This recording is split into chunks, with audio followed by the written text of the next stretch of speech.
Picture a woman standing in front of a mirror. She's 25 years old and she's looking at something so small you could cover it with your fingernail. A single strand of hair caught in the morning light, gleaming silver against all that brown. Her hand is shaking. Not because she's cold, not because she's ill, because she has just understood in the space of one heartbeat that her life is about to become considerably more complicated. That's where we're going tonight. Not into battlefields or throne rooms or the grand machinery of empire. We're going somewhere smaller and, in its way, just as brutal.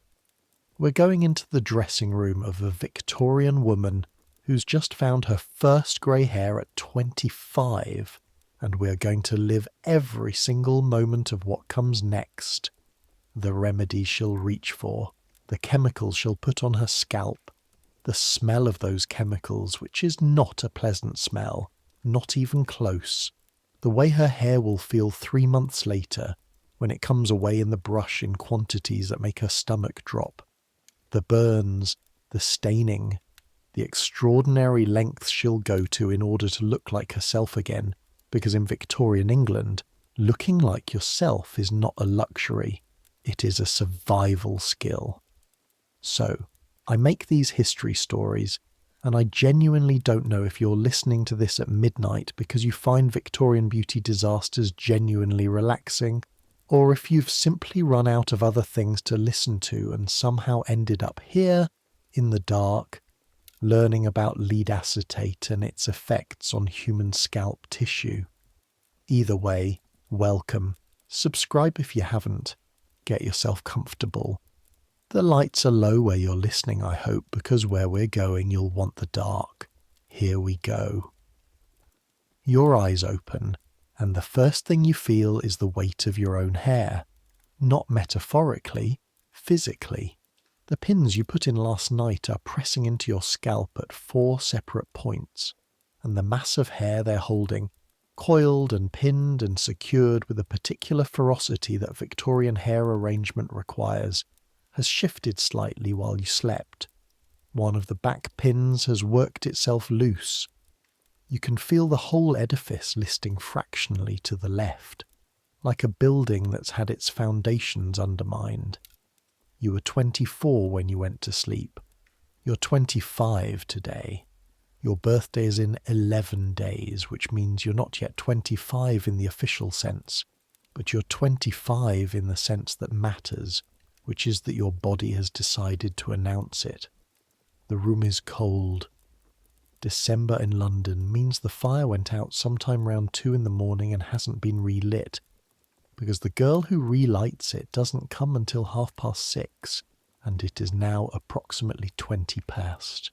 The cold is the particular cold of a Victorian bedroom, which is different from modern cold in ways that are difficult to explain if you haven't experienced it. It has texture to it. It settles against your skin like a second blanket, but a blanket made of something hostile. The smell of the room is coal dust and the faint ghost of last night's hair oil, something you applied to the ends before you pinned everything up. A preparation of coconut and castor oil, mixed with a few drops of lavender by the chemist on the high street. It cost you 6pence, which is not nothing. It sits on the bedside table in a small brown bottle, and the smell of it has infiltrated the room so thoroughly that you barely notice it anymore. You lie still for a moment taking stock. Then you reach up and touch your hair. It's a habitual thing, every morning, a kind of inventory. You press your fingers against the arrangement of pins and coils to assess the overnight damage, because there is always overnight damage. Hair doesn't understand that you need it to stay where you put it. Hair has its own agenda. Your fingers find the loose pin. The one that's been jabbing into your scalp since approximately 4 in the morning, when you half woke and tried to shift it without fully opening your eyes. You extract it carefully and set it on the nightstand. The hair that was pinned by it falls forward, and you feel the rest of the arrangement shift in response. You sit up. The cold hits you properly now. You're wearing a long flannel nightgown, high-necked and full-sleeved, and it is doing its best, but the cold is patient and persistent and has been working at you all night. You pull the dressing gown from the foot of the bed and shrug it on without standing up. The flannel is slightly damp at the collar from where your hair rested against it in the night. You notice this the way you notice everything about your hair, constantly, without really choosing to. The dressing table is across the room between the two windows. The mirror above it is large and slightly spotted at the edges where the silver backing has started to deteriorate, but in the centre it's clear enough. Your reflection watches you cross the room. Your hair, half unpinned now, falls partly down your back and partly over your left shoulder, in the graceless way of hair that has escaped its proper arrangement without anyone's permission. You sit down on the stool, pick up the pincushion, begin the process. Unpinning your hair in the morning is not a quick operation. You have 22 pins in tonight's arrangement. You know this because you counted them going in last night, as you always do, because the alternative is leaving one in and not discovering it until you're brushing and it pulls, and the pain is specific and unpleasant in the way that small pains are always more unpleasant than they have any right to be. Pin 1, pin 2, pin 3. The hair falls as you release it, section by section, the elaborate architecture of last night coming apart. Pin 4, pin 5. The coil at the back, which took you the better part of 10 minutes to achieve, unravels itself and the hair swings down to your shoulders, to your shoulder blades, to the middle of your back. This is the length it's at now. It was longer a year ago, but you had it taken up in June because the heat was making the back of your neck sweat in a way that was deeply uncomfortable. You pick up the brush. The brush is silver-backed, part of a set that your mother gave you when you turned 20. It's the most expensive thing on the dressing table, possibly the most expensive thing you own outright, and you clean it after every use because silver brushes are not the kind of thing you let go to seed. The bristles are natural boar bristle, stiff enough to work through the tangles that form overnight, but not so stiff as to cause the particular tearing sensation that means you've gone too far. You begin at the ends. This is correct.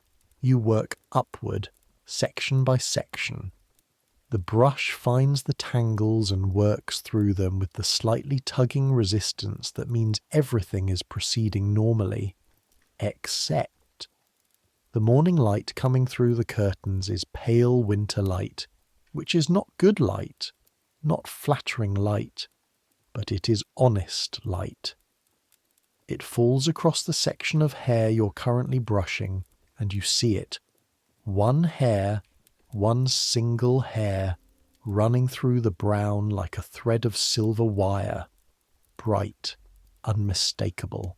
Not pale brown, not light brown, not any kind of brown at all. Silver. You stop brushing. You lean forward toward the mirror.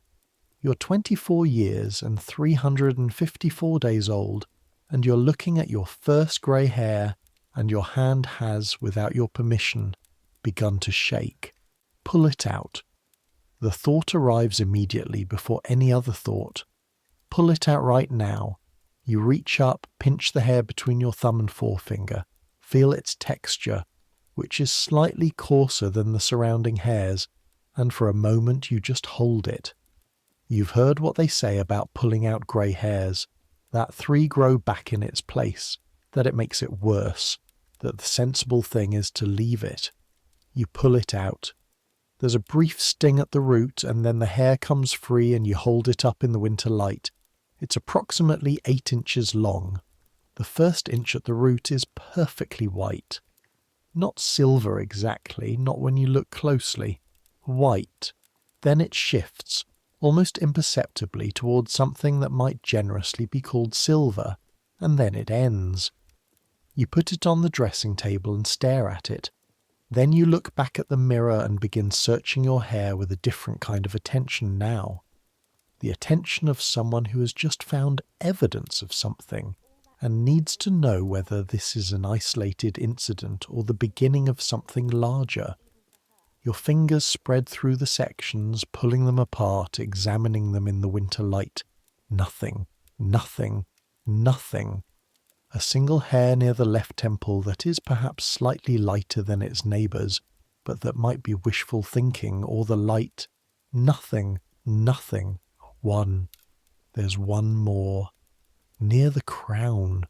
Shorter than the first, which means it's grown out from a root that has been producing silver for some time, possibly since the summer, possibly since spring. You've been walking around for months with this hair growing from your scalp and you didn't know it. Your stomach does something unpleasant. 2 grey hairs. You're 24 years old. You have 2 grey hairs. You sit very still for a moment. The fire hasn't been lit. The room is cold. Outside, London is beginning its morning noise, the particular cacophony of a Victorian street waking up, the horse traffic and the vendors and the bells. You don't hear any of it. You're sitting at your dressing table looking at your reflection and doing arithmetic you don't want to do. Your mother went grey at 35. Your father's mother, your paternal grandmother, was entirely white by the time she was 40. That's on one side.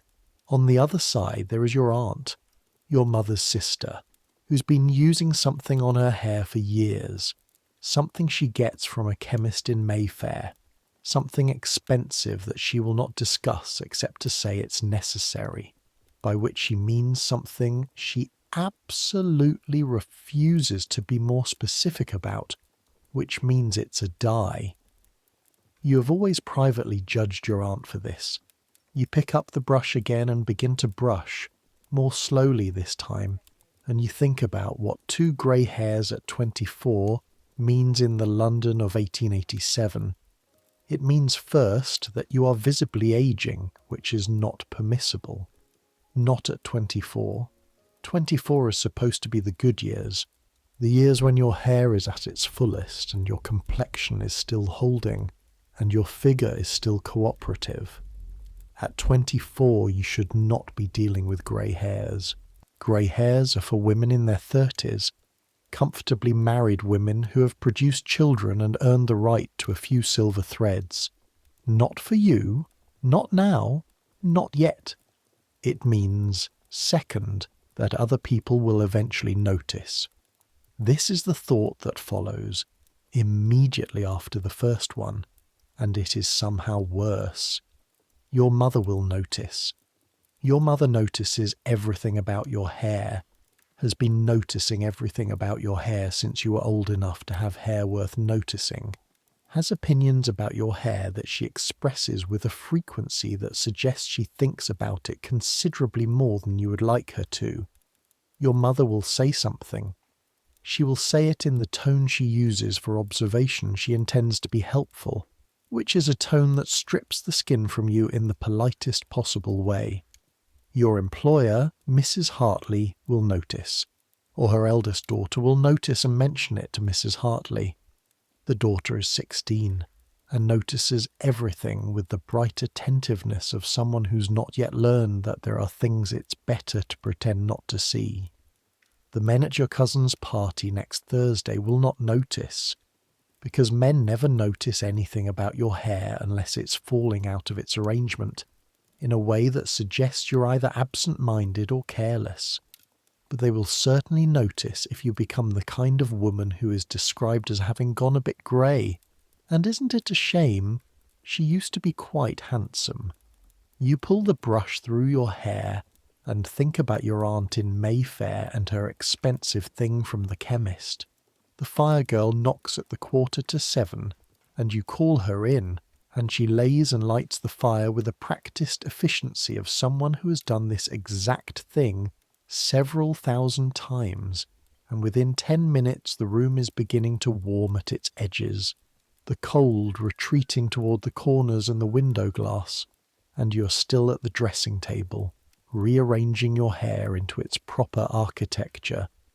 Pin 1, pin 2. Your hands know the steps without being told. You don't tell anyone about the grey hairs today. You spend the day in their presence, knowing they're there, the way you know about a sore tooth, that awareness running underneath everything else. Mrs. Hartley dictates 3 letters to her sister in Bath, and 1 to her dressmaker, and you transcribe them with your customary accuracy and your mind half on the colour of your scalp. The eldest daughter practices the piano in the next room, the same 16 bars of Clementi repeated with slight variations in the errors, and you listen to it without hearing it. In the evening, after supper, you sit with your needle in the good parlour and put small, even stitches into the pillowcase you've been embroidering since October, and you think. By the time you go to bed, you have a plan. You know what your aunt uses. You don't know precisely, but you know enough. She gets it from a chemist. It comes in a bottle. It turns the grey back to brown, or something close enough to brown that no one mentions it, which amounts to the same thing. There are other things too. You've seen them in the chemist's window on the high street. Small bottles and jars with printed labels that use words like hair restorer and preparation and Madame something celebrated something or other. You've walked past them 100 times without stopping to look closely. Tomorrow you'll stop. You put your 23 pins in and extinguish the lamp and lie in the dark and think about the word restorer, which is interesting because it implies that what the grey represents is a loss of something that was there before, and that it is therefore possible to restore it, like furniture, like a painting. The hair is damaged. The restorer repairs the damage. This framing is extremely useful. It is not vanity, you decide. It is maintenance. You sleep. Outside, London doesn't. The city at night in 1887 is not quiet. It has never been quiet, and it will not become quiet for many more decades. The horse traffic thins but doesn't stop. Somewhere 2 streets over, a group of men with too much ale in them are making their way home from somewhere they probably shouldn't have been, and they do this loudly. A dog barks at them, briefly, then thinks better of it. A milk cart is already making its rounds in the pre-dawn dark. The particular rhythm of iron wheels on stone that you've learned to hear as something between background noise and a kind of comfort. The proof that the city is still functioning, still moving, still the enormous organism it always is, regardless of what is happening in your bedroom. You sleep. 2 silver hairs curl invisible in the dark of your arranged hair, waiting. The next morning is a Tuesday, which means Mrs. Hartley has her reading group in the afternoon, and you have technically 2 hours of your own time beginning at 1 o'clock, which is enough. It has to be enough. The chemist on the high street is a man named Birch, Mr. Birch, with a small shop that smells of camphor and something else underneath it, something chemical and sharp that catches in the back of your throat when you first come in and then seems to fade, which is not because it has actually faded, but because your nose has simply decided to stop registering it. This is how a lot of Victorian smells work.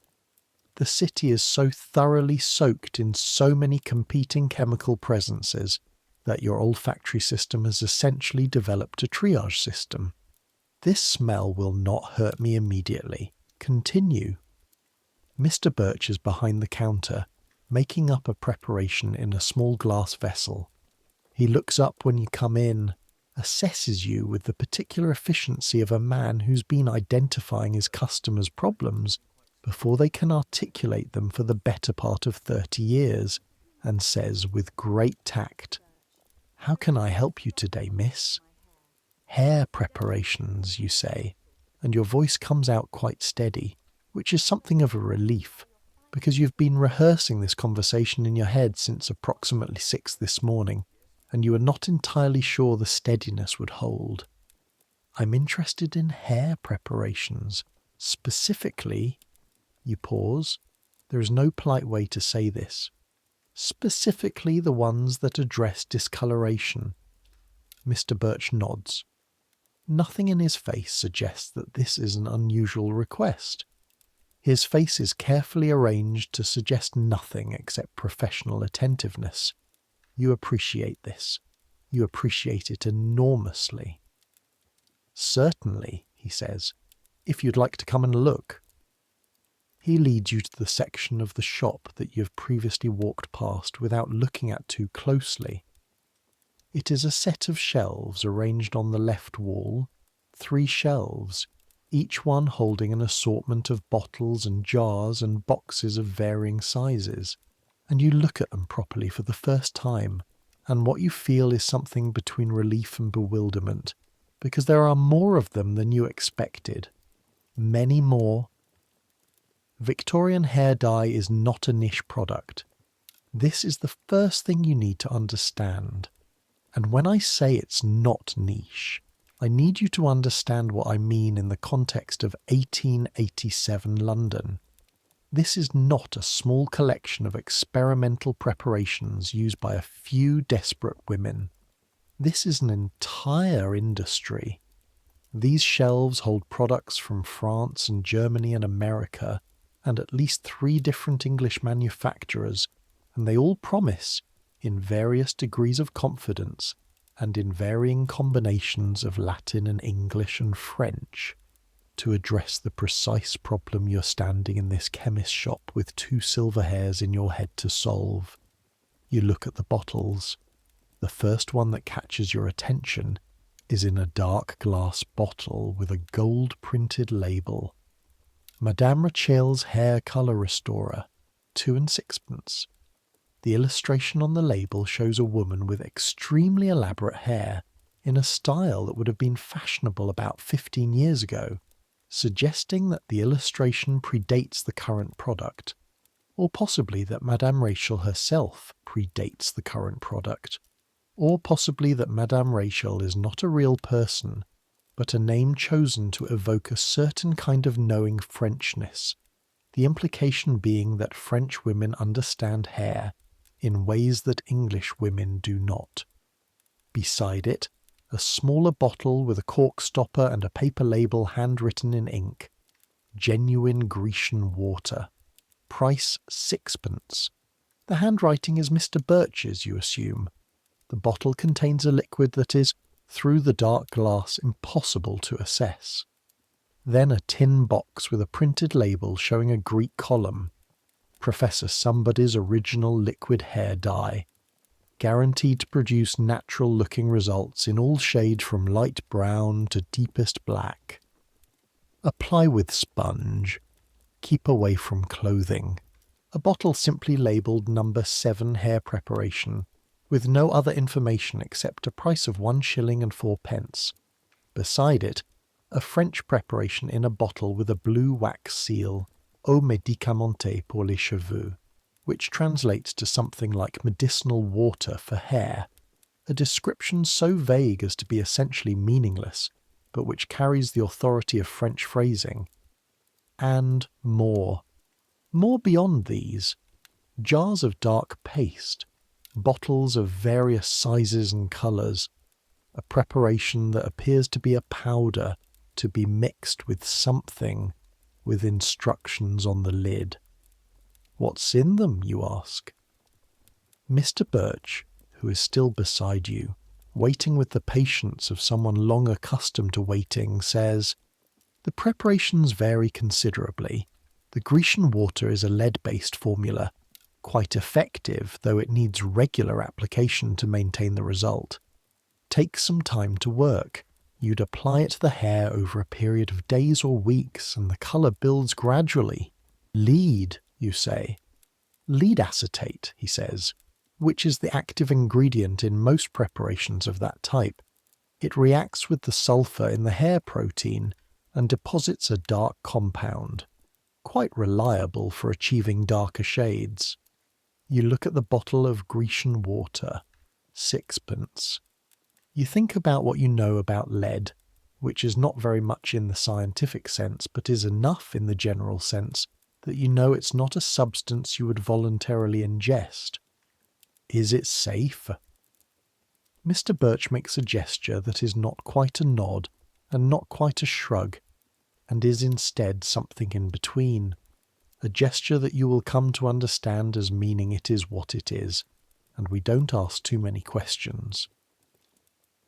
Used externally, in normal quantities, on the hair and scalp, the preparations have been in use for many years and are widely available, he says.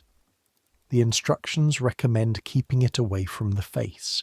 This does not entirely answer the question you asked, but you take note of the recommendation. And the others? The professor's preparation uses a different formulation, pyrogallic acid with some additional compounds, works more quickly, gives a richer colour, though the results can be variable depending on the original hair colour and the application. There can be some redness on the scalp with the first application. He pauses. Some staining on the skin around the hairline. Staining? It fades within a day or two. You look at the Madame Rochelle bottle, and that one uses silver nitrate, which gives a very deep, rich result but requires careful handling. It will stain absolutely anything it touches, including the scalp, the hands, the towels, anything, and it can develop a slightly bluish or greenish cast if applied incorrectly, or if the hair has certain properties. He pauses again. The pamphlet inside gives very specific instructions. It's important to follow them precisely, bluish or greenish. I see, you say. You look at all of them, the bottles and jars and tins, the promises on their labels, natural-looking results, guaranteed, celebrated, original. What do most people choose, you ask? The Grecian Water is the most popular, Mr. Birch says. It's the gentlest in terms of result. Slower to work, but the colour tends to look more natural when it develops gradually. And it's the least expensive, which is not an irrelevant consideration. You pick up the bottle of Grecian Water. It's heavier than you expected. The liquid inside shifts when you tilt it. Dark. Almost black in this light, though against the light of the window it's more of a deep reddish brown. The instructions say to apply it daily for 2 to 3 weeks, Mr. Birch says. You'll see the colour beginning to develop after about 5 to 7 applications. It tends to work better on the roots than on the ends. It doesn't smell. You ask, because this has occurred to you as a practical concern. Mild, he says. The sulfur compound.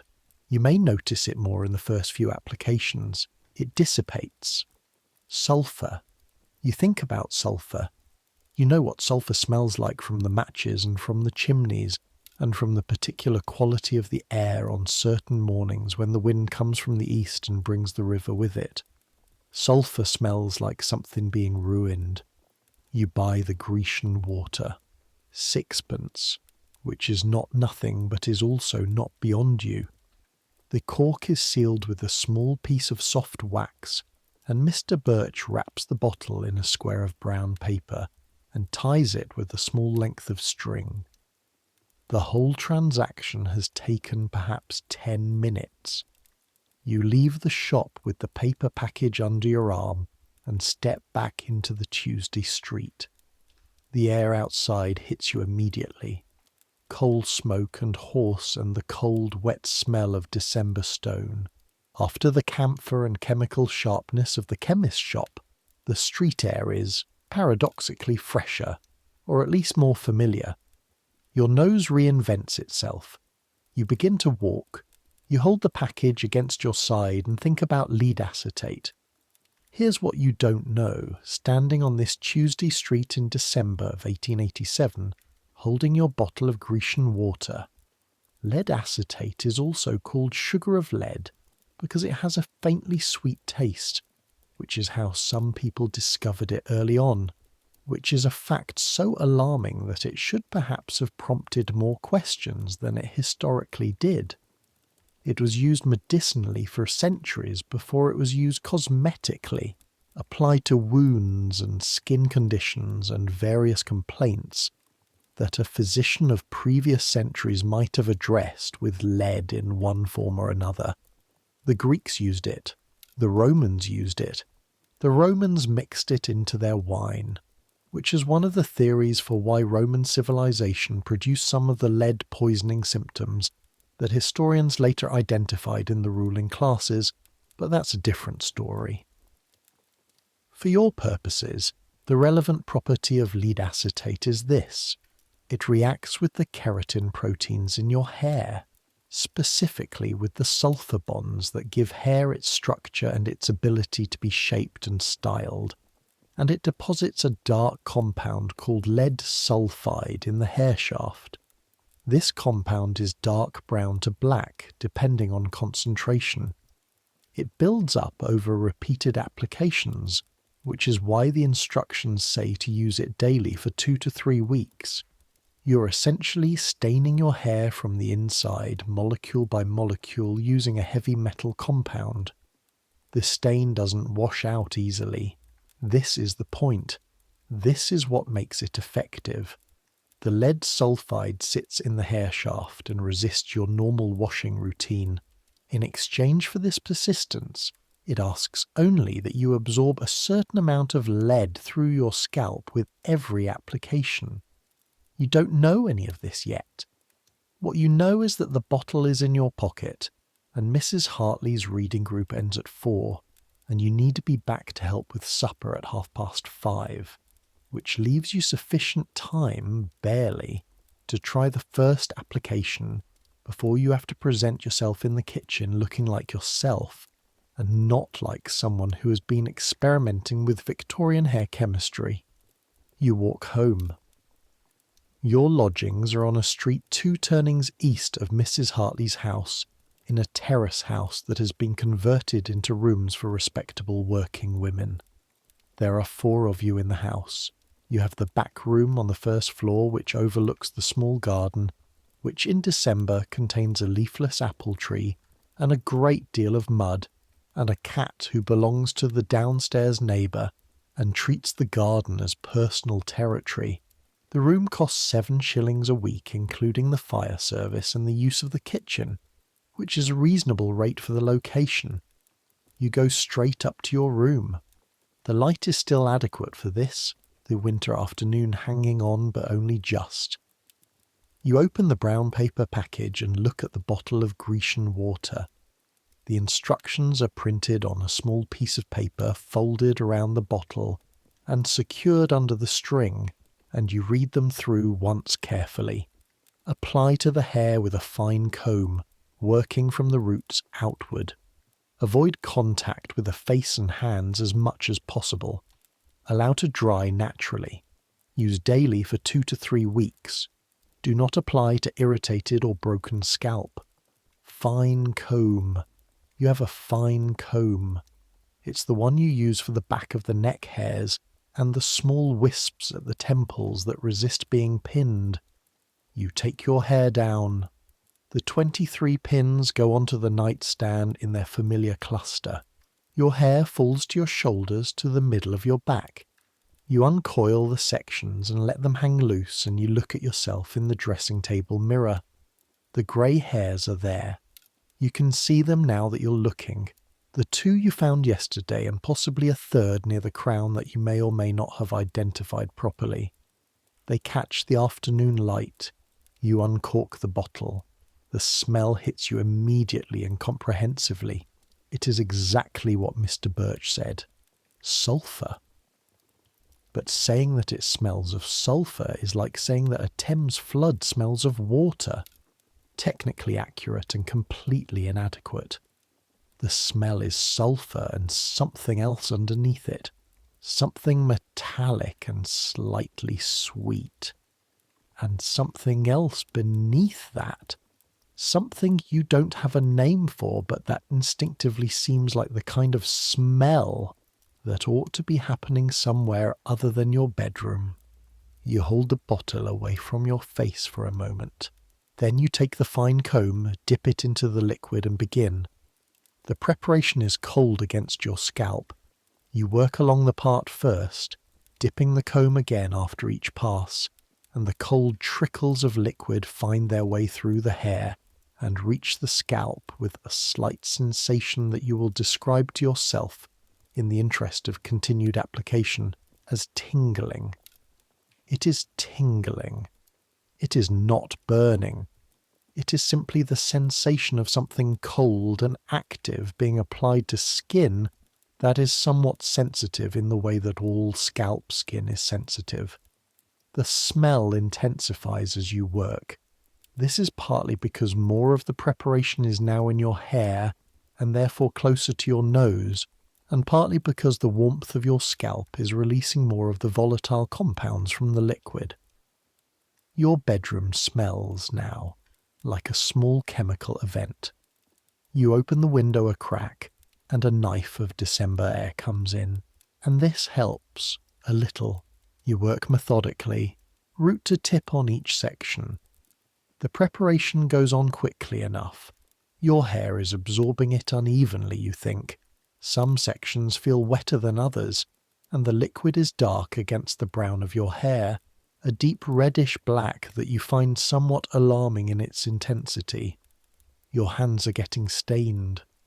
Mr. Birch said to avoid contact with the hands. You tried.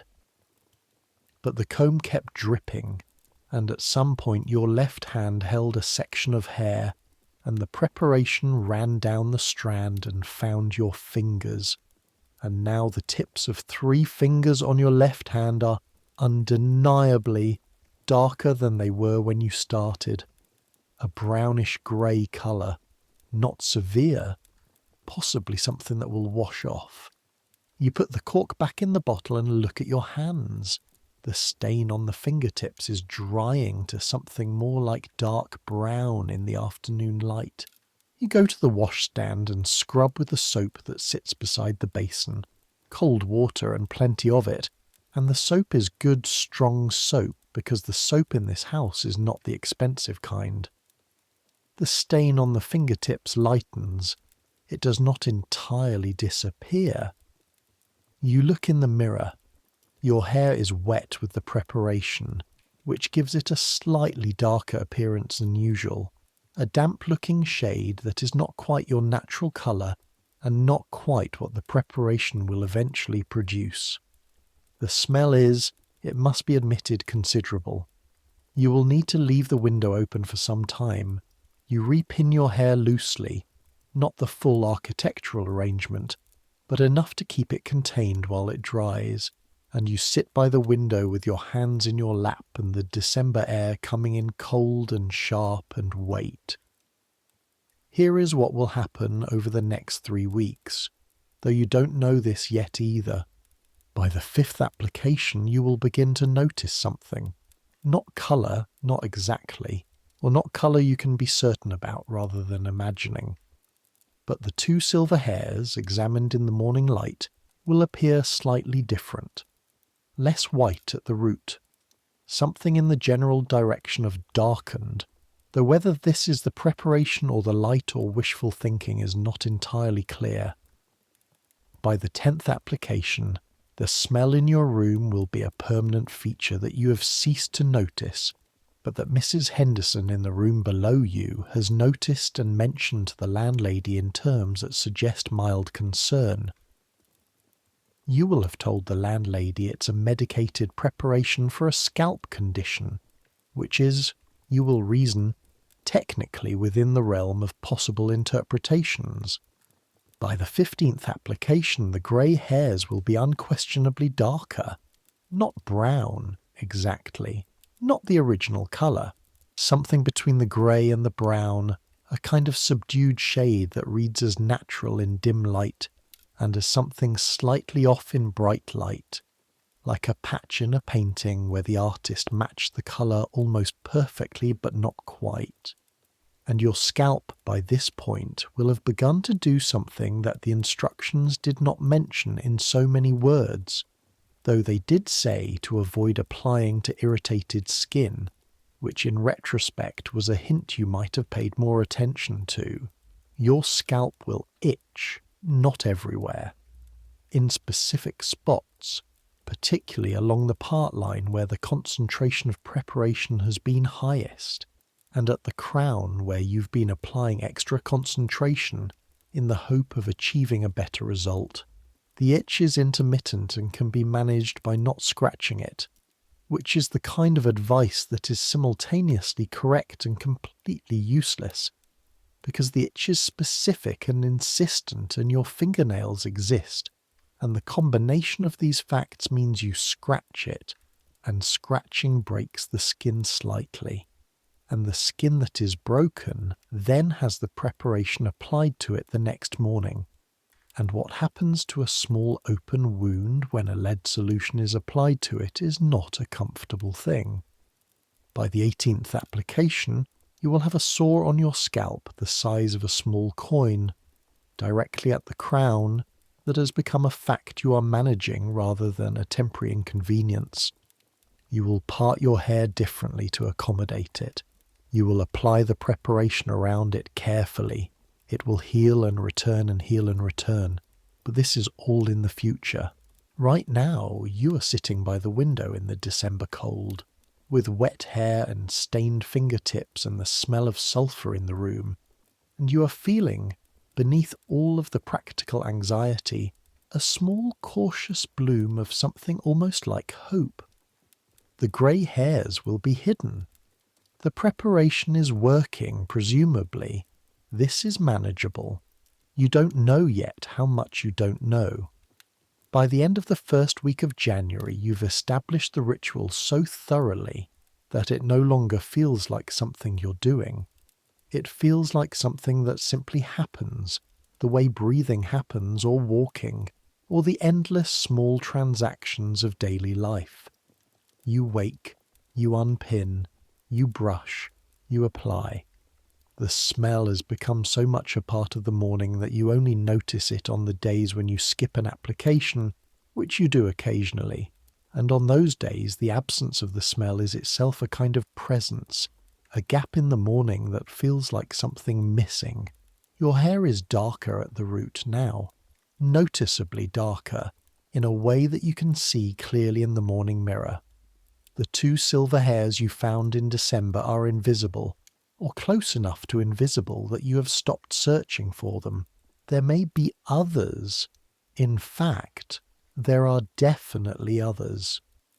When you look in certain lights at certain angles, you can see the places where the preparation is sitting on silver hair rather than brown hair, because the colour is subtly different, a slightly colder shade, but you would have to be looking for it to see it. And most people don't look at other people's hair with that kind of attention.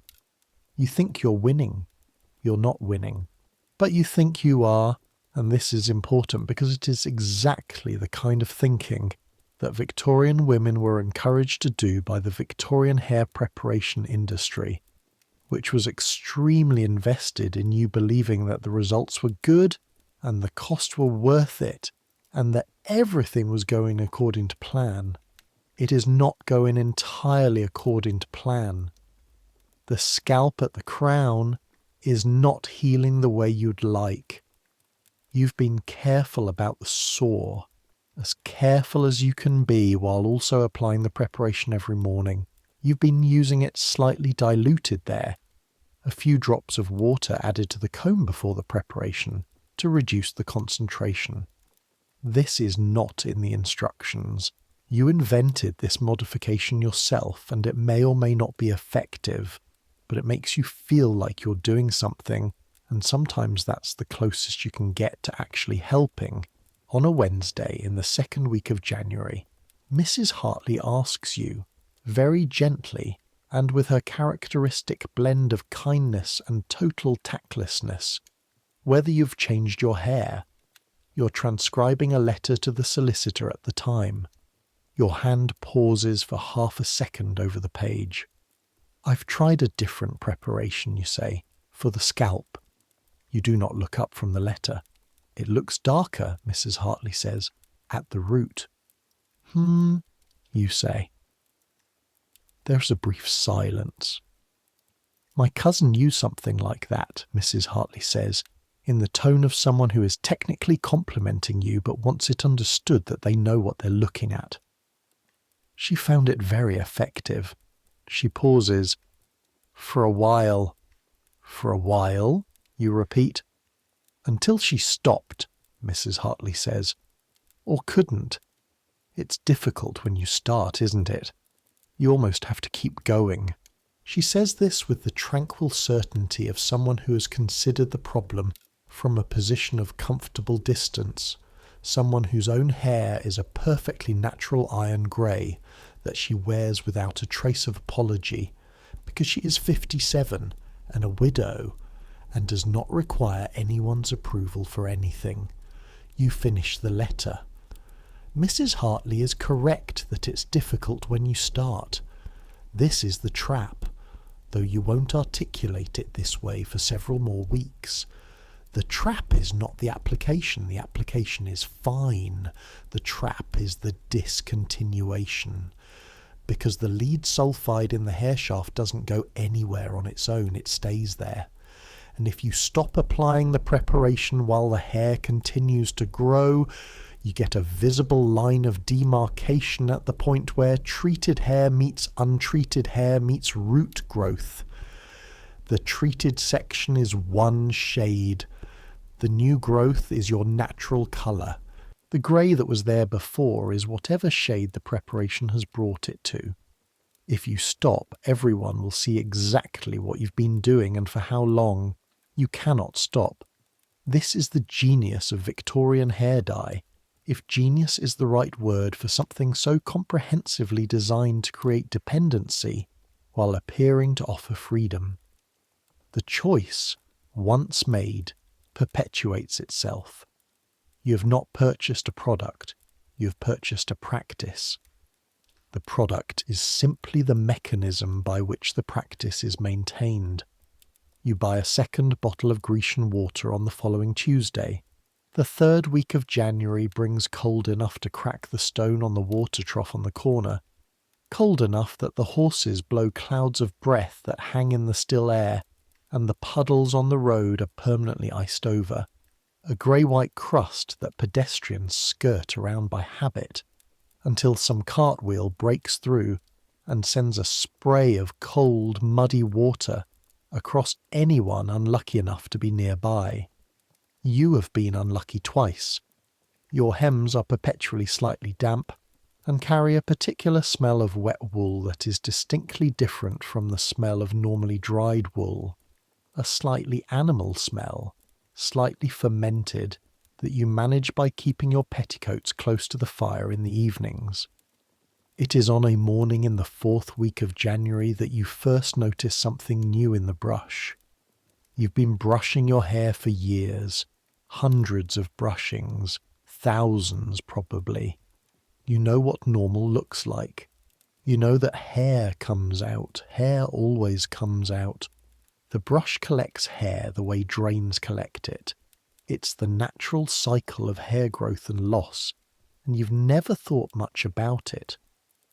What you're looking at now in the morning light, with the brush in your hand, is different. Not different in the sense of more. Not more than you'd expect if you were counting precisely and comparing to a previous measurement. Different in quality. Different in what you're seeing. The hairs coming out have roots. Small white bulbs at the end of each hair. The root tag. In normal hair loss from brushing, you rarely see the root tag. The hair breaks rather than being pulled out, but root tags mean the hair has come out from the follicle, from the scalp itself. The follicle has released it rather than being broken by the brush. You look at the brush. You count quickly, trying to be approximate rather than obsessive.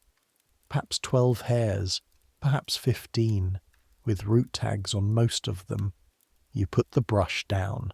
You tell yourself it's nothing. You tell yourself this very convincingly. The way you've become good at telling yourself things very convincingly over the past several weeks.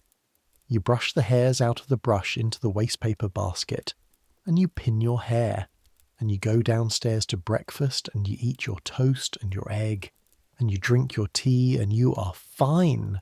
You are perfectly fine. This is nothing. In the evening, you brush your hair out again before bed. Same thing, perhaps 10 hairs, root tags. You put the bottle of Grecian water on the windowsill where the cold air comes in, as if the cold will change what it is. It was not unusual in London in 1887 to seek information from multiple sources before making a decision. This was not exactly the era of scientific literacy in the modern sense, but it was the era of an enormous proliferation of print, of newspapers and magazines and pamphlets and books, all competing for your attention and all carrying, somewhere in their pages, information that might or might not be accurate. The distinction between accurate and inaccurate information was complicated by the fact that the sources often disagreed, and that the institutions that might arbitrate between them, the medical establishment in particular, had their own limitations and biases and commercial relationships that did not always result in straightforwardly helpful guidance. What you find when you start looking, cautiously, and with a particular care of someone who is not sure they want to know the answer. In a women's magazine from the previous year, a column on hair care that mentions in a general way that some preparations for hair colouring may cause irritation of the scalp and, in susceptible individuals, some loosening of the hair at the roots.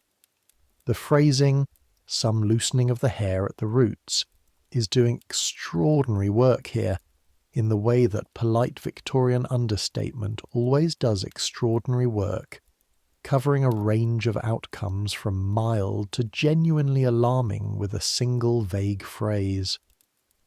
In a pamphlet on medical household management, a section on hair that notes that preparations containing lead should be used with caution by anyone with sensitive skin, and should be discontinued immediately if signs of scalp inflammation appear. You touch the sore at your crown. Does it count as inflammation if it's been there for 3 weeks? It has never technically been not there. In a conversation with your landlady's other lodger, a woman named Miss Perkins, who works in a department store and has an opinion about everything, you learn that a girl at Miss Perkins's place of work had a similar experience with the preparation she got from a French supplier, not lead-based, something with silver, and the result was that a patch at the front of her hairline went completely, not grey, not thin, gone, bald. A coin-sized circle of bald scalp that the hairdresser on the establishment staff eventually determined had been caused by the preparation reacting with something in the girl's own scalp chemistry in a way that was not the preparation's fault technically, since the instructions said to test on a small area first and the girl had not done this. She wears a little curl piece over it now, Miss Perkins says, with a satisfied tone of someone who finds the misfortune of others instructive. You wouldn't know it was there. Is she still using the preparation, you ask? Oh yes, Miss Perkins says. What choice does she have? What choice does she have? You sit with that phrase through supper and into the evening, and as you get ready for bed, and you think about it while you unpin your hair, and feel the familiar weight of it settling on your shoulders, and you think about it while you look in the mirror and examine, carefully, with the oil lamp held close, the scalp at the crown. The sore is there. It is no larger than it has been for the past few weeks. The hair around it appears normal. The hair slightly further from it also appears normal. But there is a quality to the hair in the general region of the crown that bothers you when you examine it this closely. A quality of slightly reduced density that might be your imagination, might be the lamplight, might be the angle, might not be. You put the lamp down and get into bed and do not sleep for a considerable time. The following morning, you do not apply the Grecian water. You don't decide not to exactly. You just don't.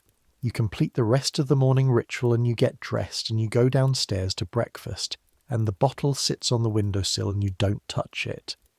This is an experiment, you tell yourself. You're simply taking a day off to assess. This is rational and scientific and not at all the behaviour of someone who is frightened. 3 days later, you still haven't touched it. What you're doing instead is what you perhaps should have done before you went to the chemist in the first place. You're looking, reading, asking. The information is there, scattered through the city in the places information lives. You just have to find it, and you have to read it with the willingness to see what it actually says rather than what you want it to say. What you find is this.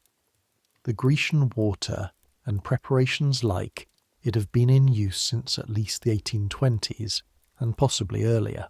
The lead acetate formula appears in medical texts going back considerably further, described in various contexts as a treatment for various things. Its use as a hair colouring agent was well established by mid-century and had been sufficiently widespread by the time you're standing in this story that it warranted mentions in domestic management manuals, in medical guides for women, and in the regular columns of women's magazines. The warnings in those mentions tend to be gentle. Some irritation may occur. Those with sensitive scalps should take care. Discontinue if inflammation persists. The language of considered concern rather than alarm, which is what you'd expect from sources that were simultaneously publishing advertisements for these same preparations on the adjacent pages, and were therefore not in a position to be too forthright about their potential consequences. What is somewhat harder to find, and what you have to look for more deliberately, is the clinical record, but it exists. The medical journals have papers, going back decades, describing cases of lead poisoning in individuals who used lead-based preparations on their hair. The papers describe, in the clinical language appropriate to medical journals of the period, symptoms that include but are not limited to headaches, persistent fatigue, weakness in the hands, digestive disturbance. In more severe cases, neurological symptoms. In extreme cases, cases of heavy use over many years, the kinds of outcomes that the authors describe with careful euphemism, but that amount to, you can be seriously harmed by this. The doses involved in normal hair preparation use are low. This is true. A daily application of a dilute lead acetate solution, absorbed through the scalp, delivers a very small amount of lead to the body. The body can process small amounts of lead for a while. The problem is bioaccumulation, which is the process by which the lead that isn't processed doesn't leave, it settles. In the bones, in the soft tissues. Each application adds a small amount to a total that builds over time, and the body's tolerance for this accumulation is not unlimited. Women who used these preparations daily for years were introducing lead into their bodies daily for years. You think about your aunt in Mayfair, who has been using something from a chemist there for as long as you can remember. Your aunt who has suffered headaches for years, who the family describes as delicate, who sometimes has trouble with her hands in cold weather, who looks, when you see her, considerably older than her age suggests she should look. Your aunt, who uses the preparation to look younger. You sit very still with this thought for a moment. You pick up the bottle of Grecian water. You look at it. Then you put it in the bottom of the wardrobe behind your winter boots. You don't throw it away. This is interesting. You note it about yourself. You don't throw it away, which means you're leaving open the possibility of returning to it, which means you haven't entirely decided, which means you are still, on some level, negotiating with the grey hairs rather than accepting them. This negotiation will continue for longer than you might expect. This is also something worth noting about yourself and, if you're generous, about the situation you're in, which is a situation designed to make acceptance very difficult. Because here's the thing about Victorian women and grey hair that has nothing to do with chemicals and everything to do with the world these women inhabited. Grey hair was not, in Victorian England, a neutral characteristic.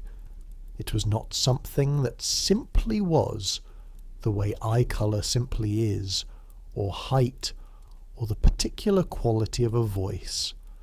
Grey hair was a statement, and the statement it made was age, and the statement age made in the context of a woman's position in Victorian society was complicated and heavily freighted with meaning. A woman's value, in the most brutal accounting that the Victorian social system performed constantly and relentlessly, was to a significant degree a function of her marriageability, her ability to attract a husband, or, if already married, to maintain the domestic and social standing that marriage conferred. And marriageability, in the Victorian understanding, was connected to youth in a way that was simultaneously never explicitly stated and completely inescapable. No one said to your face that grey hair reduced your chances of a suitable marriage. No one needed to. The inference ran through everything. The advertisement for the hair preparation, the gentle advice of the magazine column, the pointed kindness of Mrs. Hartley's observation about her cousin. You are 25. The window of easy marriageability was generally understood in this period to close somewhere in the mid-20s. Not slam shut, not for everyone, but narrow. Women who were unmarried at 25 were not yet in the territory of desperate, but were beginning to approach the edge of territory where well-meaning people started to use the word still in sentences about them. She's still a very handsome young woman. She's still very much herself. She's still, as yet, unmarried. Grey hair in this context was not an aesthetic choice. It was a disadvantage in an already narrowing field. It telegraphed something you didn't want to telegraph. It said, older than I should be. It said, something has happened to me. It said, look closely, and you'll see something you weren't expecting. And the Victorian beauty industry understood this perfectly and built itself on it with great precision and considerable commercial sophistication. The preparations promised not merely cosmetic improvement but social insurance. The grey hair was a liability. The preparation addressed the liability. The cost of the preparation, in money and in health risk and in the ongoing commitment it required, was simply the price of managing the liability. This is not, it needs to be said, a Victorian problem. This is an old problem. As old as grey hair itself, probably, and certainly old enough that the Romans were writing about it, and the Greeks before them, and every society since that has held different standards for the visual presentation of age in men versus women. But you are not every society. You are a specific woman in a specific city in a specific decade. And the pressure is very specific and very present and very difficult to simply decide not to be affected by. You leave the bottle in the bottom of the wardrobe. You go to Mrs. Hartley's and transcribe 2 letters and help with the household accounts and eat a decent supper and come home. You unpin your hair and look in the mirror at the 2 silver hairs, which are visible again now that the preparation has faded from that section. There are more than 2. In the lamplight you count. 6, perhaps 7. concentrated at the crown and the temples, scattered through the general mass of the hair at a density that is not dramatic, but is, in the cold language of the mirror, unmistakable. You're 25 years old and you have somewhere between 6 and 8 grey hairs, and a sore on your scalp that hasn't healed in a month, and fingertips that are still faintly stained, and a bottle of lead solution in the bottom of your wardrobe. You sit down on the bed. This is the moment, if there is one clear moment, where you begin to understand that the problem is not the grey hair. The problem is not soluble by chemistry. The problem is the value system that makes grey hair a problem in the first place, and that value system is not small and not simple, and is not going to change because one woman in lodgings in London in January of 1887 has decided it should. But understanding this does not make you immune to it.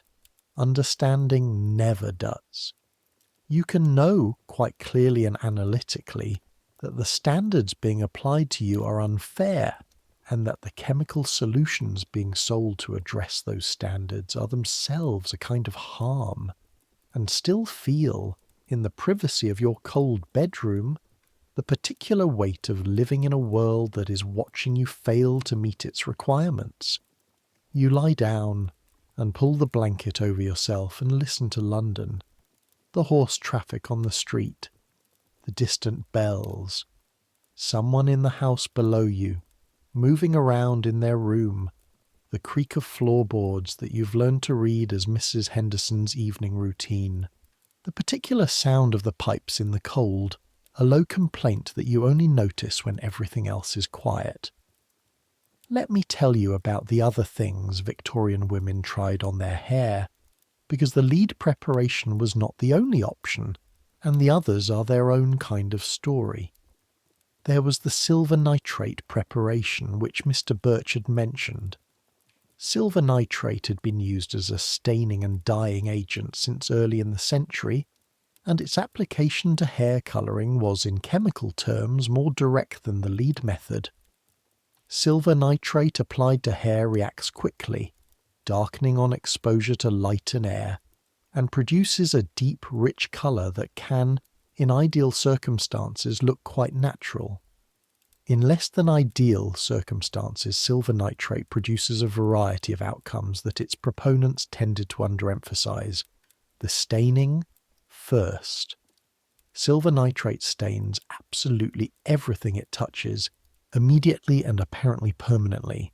The towels, the pillow, the forehead if you're not careful with the hairline, the hands, the ears, the nape of the neck, any piece of clothing that happens to be nearby.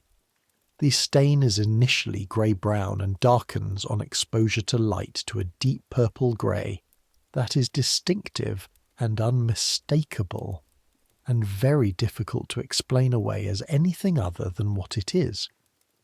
Hairdressers who worked with silver nitrate preparations were identifiable by their hands, which were perpetually stained in the manner of someone who'd been handling ink for years. The colouring itself on the hair could produce unexpected variations. Hair that was fully white might take the silver nitrate differently than hair that was partially pigmented, resulting in sections that were different shades, a patchwork of dark and less dark that required careful application and careful lighting conditions to appear uniform. Applying too much produced an effect that was described by one medical commentator of the period as resembling the hat of a chimney sweep more than the hair of a natural brunette.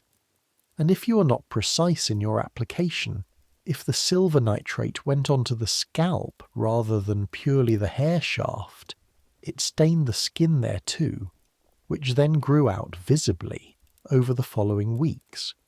A grey-black line at the scalp that gave you away as surely as the grey hairs had.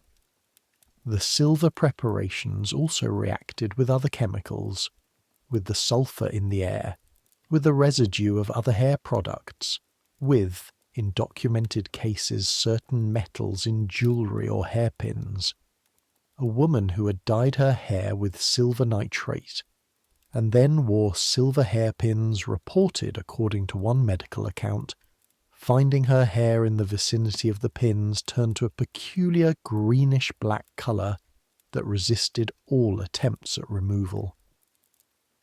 There was also, by the 1880s, something newer, something that was just beginning to be understood and used in hairdressing, and would eventually become the foundation of an entirely different approach to hair colour: hydrogen peroxide, not for darkening, but for lightening, for going lighter, going blonde, going whatever was lighter than what you naturally were. Hydrogen peroxide had been known as a chemical compound since the 1810s and had been produced in concentrated form since mid-century.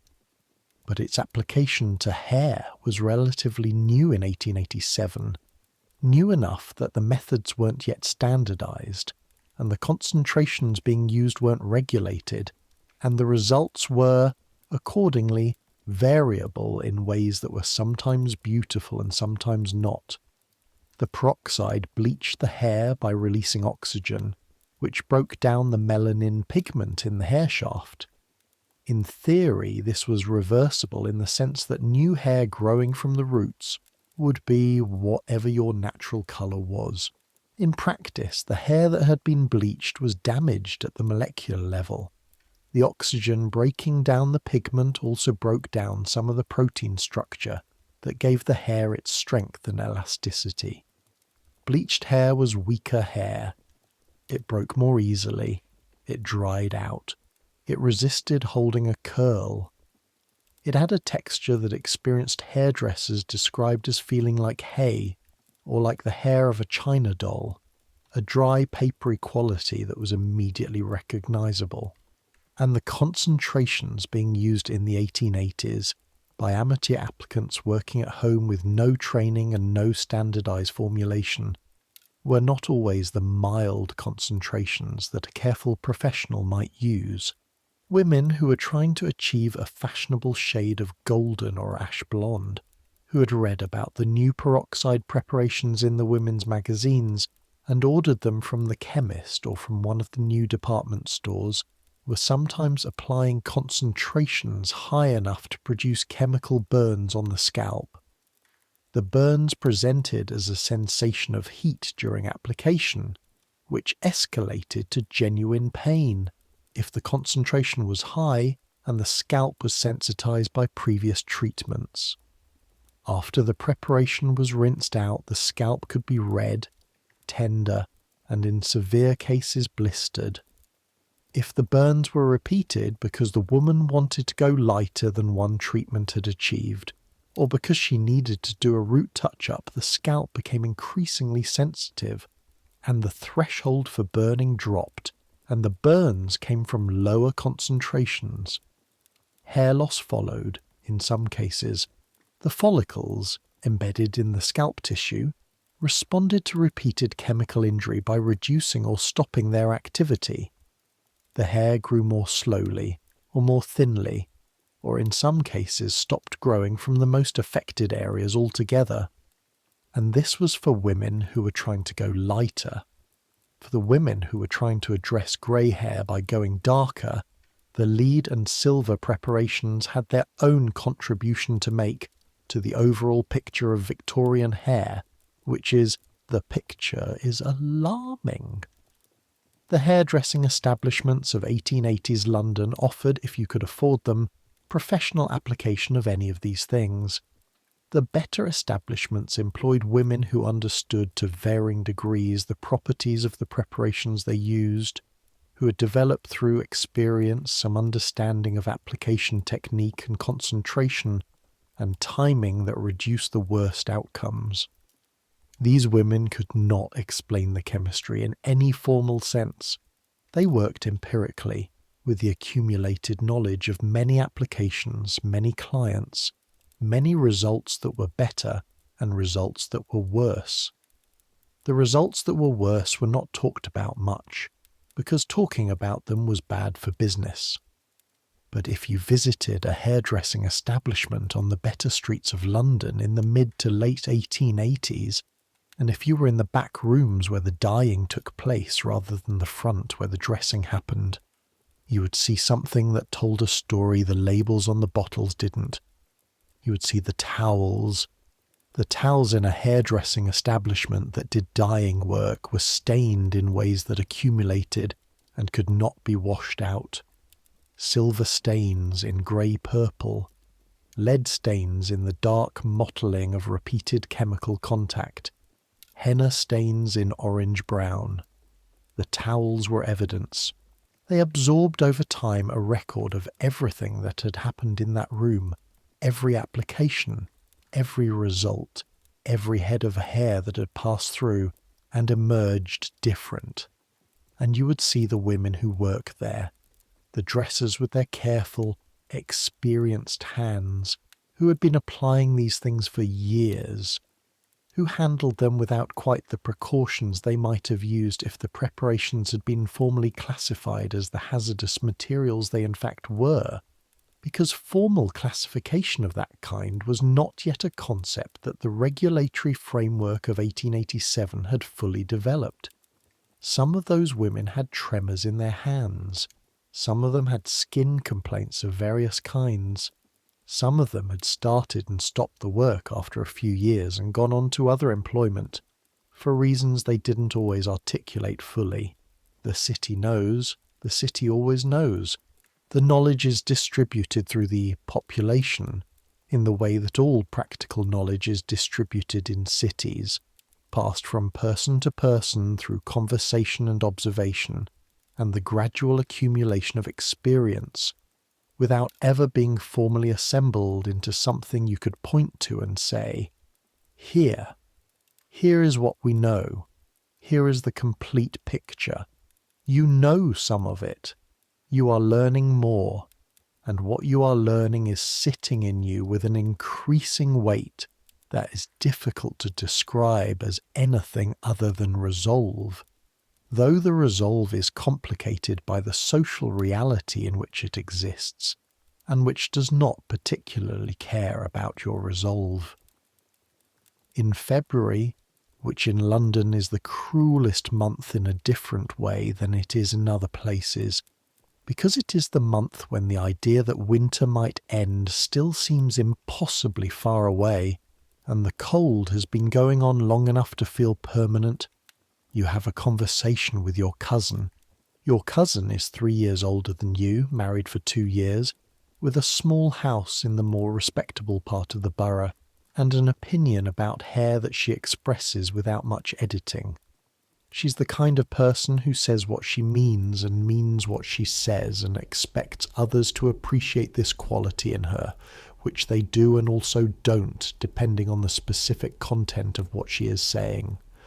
She looks at your hair for about 5 seconds and then says, "What's happened to the colour?" You're sitting in her front parlour drinking tea. The fire is going properly here, because her husband makes more money than you do and can afford to keep it going through the afternoon. The tea is good. The biscuits are good. Your cousin's question lands in the air of the pleasant room and sits there. "I stopped a preparation I was using," you say. She nods. "The roots are coming through." She says it matter-of-factly. "You can see the line. You can. You know you can." The line where the treated section of hair meets the untreated root growth is visible in close inspection, and your cousin is at close inspection distance, leaning forward slightly with her teacup in her hands and her head tilted at the angle of someone taking a proper look. "I was using a lead-based preparation," you say. "I stopped because my scalp was reacting." Your cousin nods again. She sets down her teacup. She has, you notice, reached the point in this conversation where she is going to say something she has either been building toward for several minutes or thinking about since you walked in. "There's a woman on the Tottenham Court Road," your cousin says. "Not a chemist, a hairdresser. She does colours for women, professionally. She has this, it's a different kind of thing. Uses henna and something else mixed together. The results are," she pauses, searching for the word, "good. They look real. And she told me when I went in, because I've been, though I've not needed it yet, I was just going in to ask. She told me that the lead preparations are... She said the word she used was harmful. Yes, you say. You knew? I found out after I started, you say. There is a brief silence during which your cousin is clearly revising her mental picture of how informed you were at various stages of this story. There's also something called, she continues, something French, an old thing, a plant thing. I can't remember the name of it, but she mentioned it, said it was used for centuries and wasn't chemically dangerous in the same way. Henna. Henna comes from the Lawsonia inermis plant, which grows in hot, dry climates and has been used as a cosmetic and textile dye for at least 4,000 years. The evidence for its use is that old. The Egyptians used it. Evidence from ancient Egyptian mummies shows henna applied to fingernails and hair. The traditions of North Africa and the Middle East and South Asia have used it continuously for so long that the timeline for when it started doesn't have a clean beginning. It simply has always been there. It arrived in Europe with trade routes and colonialism and the general movement of goods and practices that characterised the expansion of European empires, and by the Victorian period it was available in London in dried form, as a powder that was mixed with water or other liquids and applied to the hair as a paste. It produced colour in the red-orange to deep reddish-brown range depending on the hair's natural colour, the concentration of the paste, and the length of time the paste was left on. It did not, in its pure form, darken hair to deep brown or black. That required either a very long processing time on naturally dark hair or the addition of other compounds, and the compounding of henna with other things was where the simplicity of the basic preparation started to get complicated. But pure henna, applied to naturally brown hair, could produce a richly coloured result, not a perfect match, not invisible. The reddish tones it added were detectable if you looked closely, but it was not lead, it was not silver. It was a plant preparation with no documented record of causing the specific scalp toxicity that the mineral preparations caused. The hairdresser on the Tottenham Court Road was named, according to your cousin, Mrs. Mather, and she had been doing hair professionally for 11 years, which meant she had seen the results of the mineral preparations on enough women to have developed what your cousin described as strong views.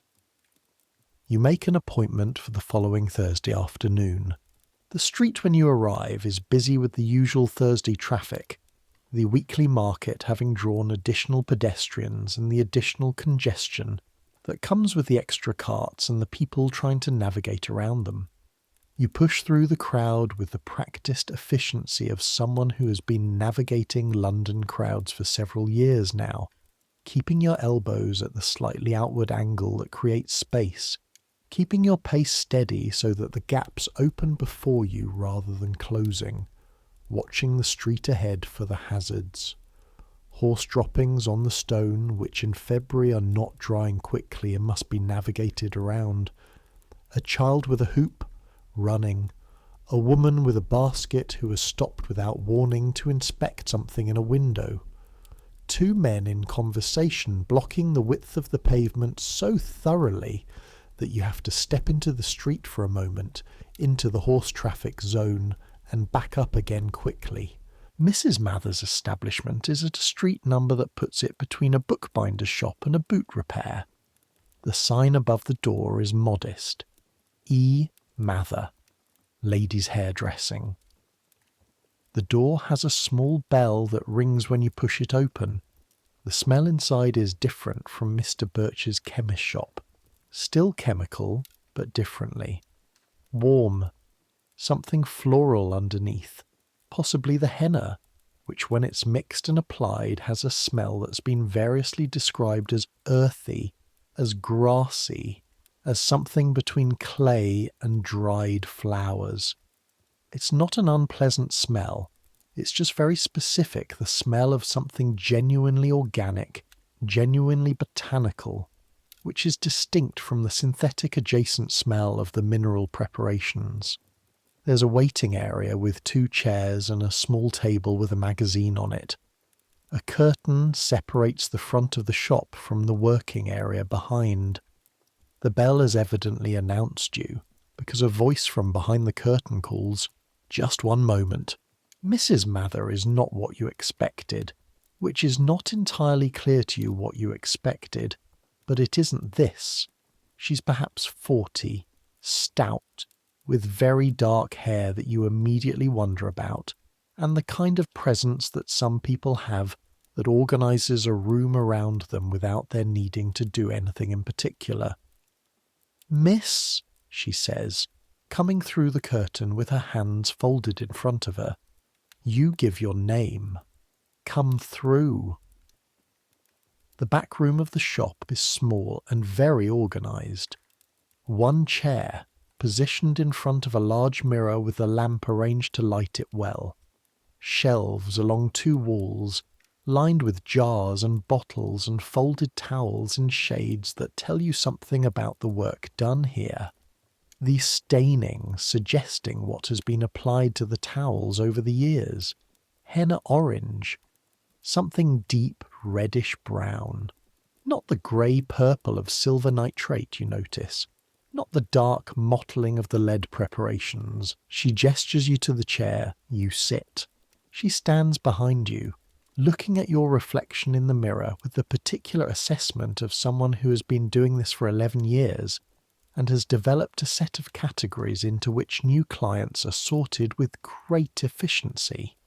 You can feel her looking at your hair the way you might feel being looked at by a doctor, a clinical attention that is not personal, but is somehow still intimate. "You've had something on this," she says, not a question. "Grecian water, you say. Lead acetate, for about 3 weeks. I stopped 5 weeks ago." "I can see the line." She takes a section of hair from near the crown and holds it up, examining it in the lamplight. "And the roots. Where you've been applying it, the hair feels—" She pauses. "Different. Slightly dry, which is normal for the lead preparations. They tend to pull moisture from the hair over time. My scalp also reacted, you say, at the crown." She parts the hair at the crown and looks. The sore has healed finally in the 5 weeks since you stopped using the Grecian water. The skin there is clear now, if slightly newer looking than the surrounding scalp, a slightly pinker quality that will eventually fade. She says. She replaces the section of hair and meets your eyes in the mirror. "What are you hoping to achieve?" "I have grey hairs, you say. Several. I'd like them to be less visible." "How many?" "At least 8, possibly more." She nods.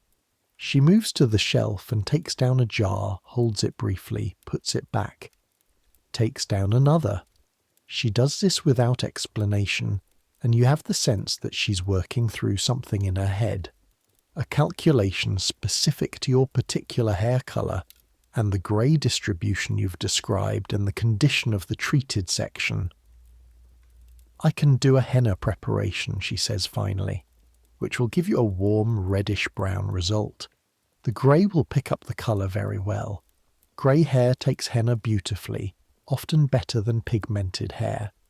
The result won't be invisible if someone is looking very closely, but it will be far less obvious than it is now." She pauses. "It's not the same as what the mineral preparations do. It won't be a match for your natural colour.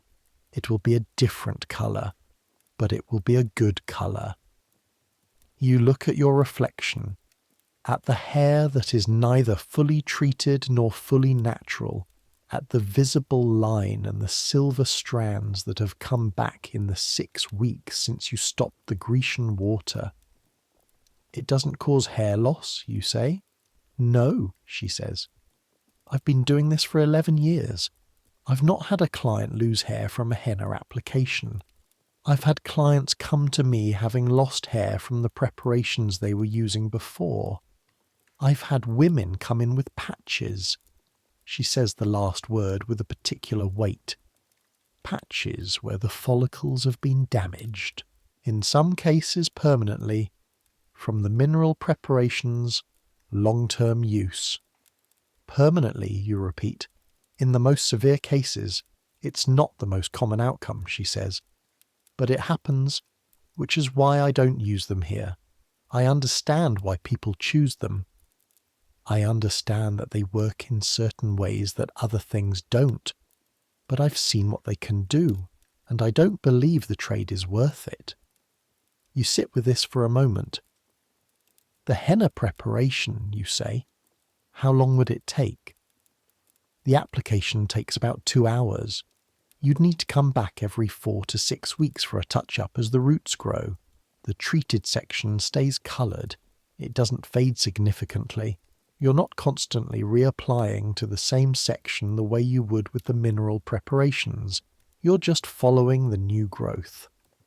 2 hours, 4 to 6 weeks between appointments, a cost that Mrs. Mather quotes you. That is more than the Grecian Water, but not prohibitively more. The smell, you say, thinking about the smell from your attempts at home. Of the henna? Yes, it smells of henna. Earthy. It fades after washing mostly. A slight warmth remains sometimes for a day or two. Nothing that anyone would find, she considers the word, alarming. This feels like an important distinction.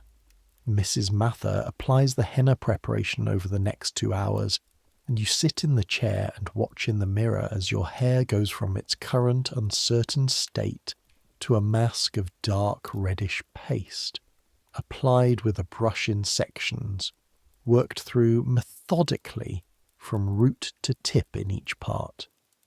The paste is warm when it goes on, warmed slightly before application, and the sensation of it on your scalp is entirely different from the cold trickle of the Grecian water.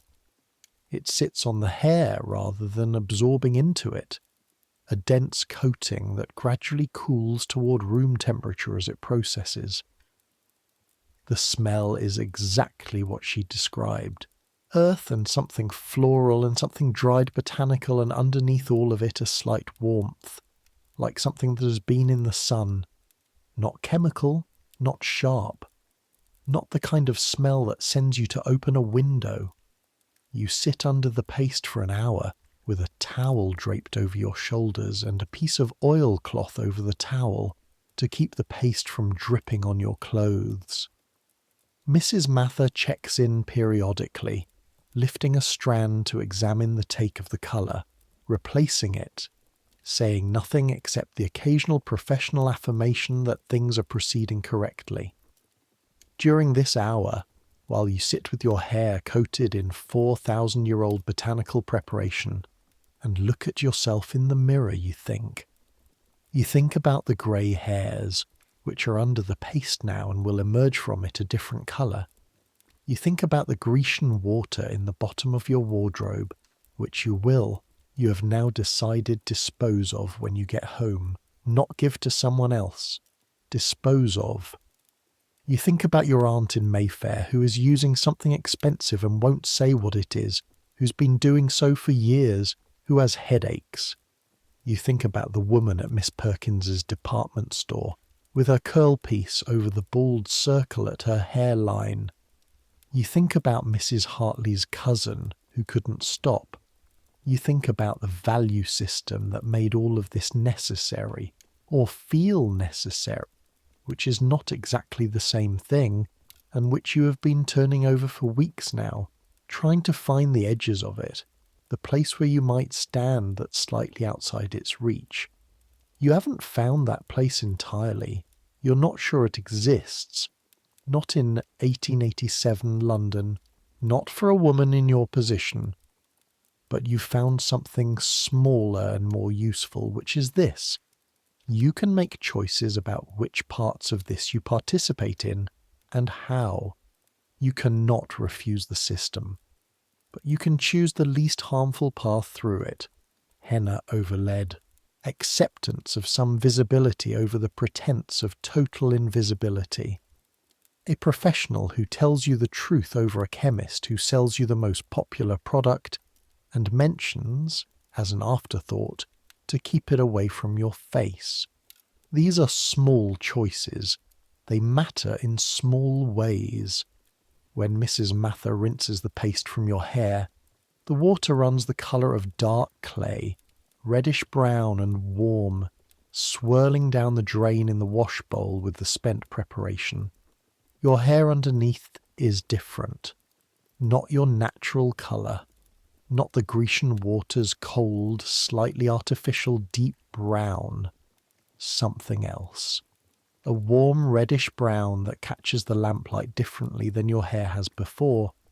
A richness that is genuinely attractive in a way that takes you slightly off guard because you had been preparing for something adequate, something acceptable, and this is more than that. The grey hairs are there, but they're different. The henna has settled into the grey shaft and produced a slightly different tone on each one than it produced on the pigmented hair surrounding them. A warm copper red that distinguishes them from the brown of the rest, but does not distinguish them as grey. They look, in the mirror, like highlights, like the kind of natural variation that some women have in dark hair, where certain strands pick up the light differently, not invisible, but beautiful in their way. Mrs. Mather looks at you over your shoulder in the mirror with the expression of someone who has done this 11 years and still finds satisfaction in a result that's come out right. The grey takes the colour very well, she says, as I expected. Yes, you say.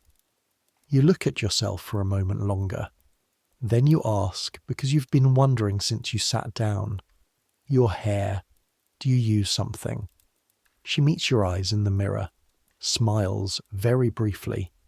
Henna, she says, for 20 years. I've been entirely grey underneath since I was 32.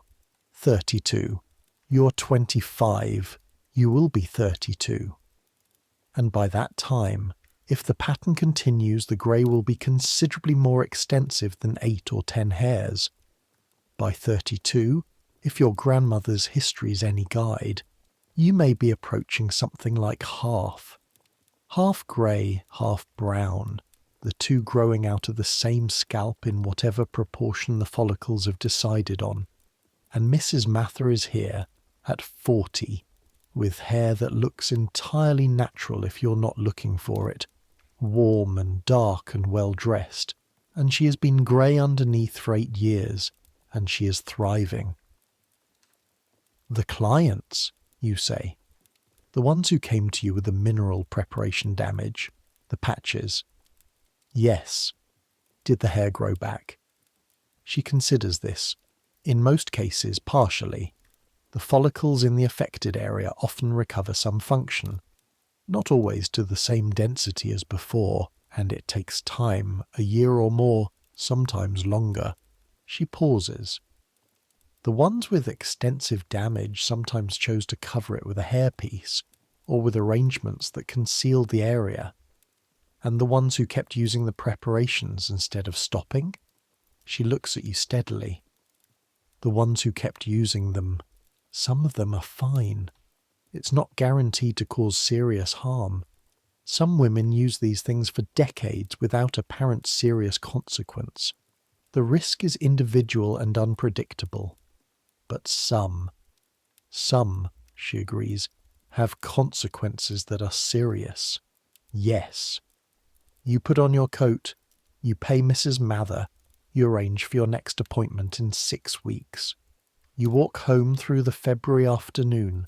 The cold has lifted slightly today, or perhaps you are simply warm from the 2 hours inside. The street feels different than it did this morning. Not different in any way you can point to and name. The traffic is the same.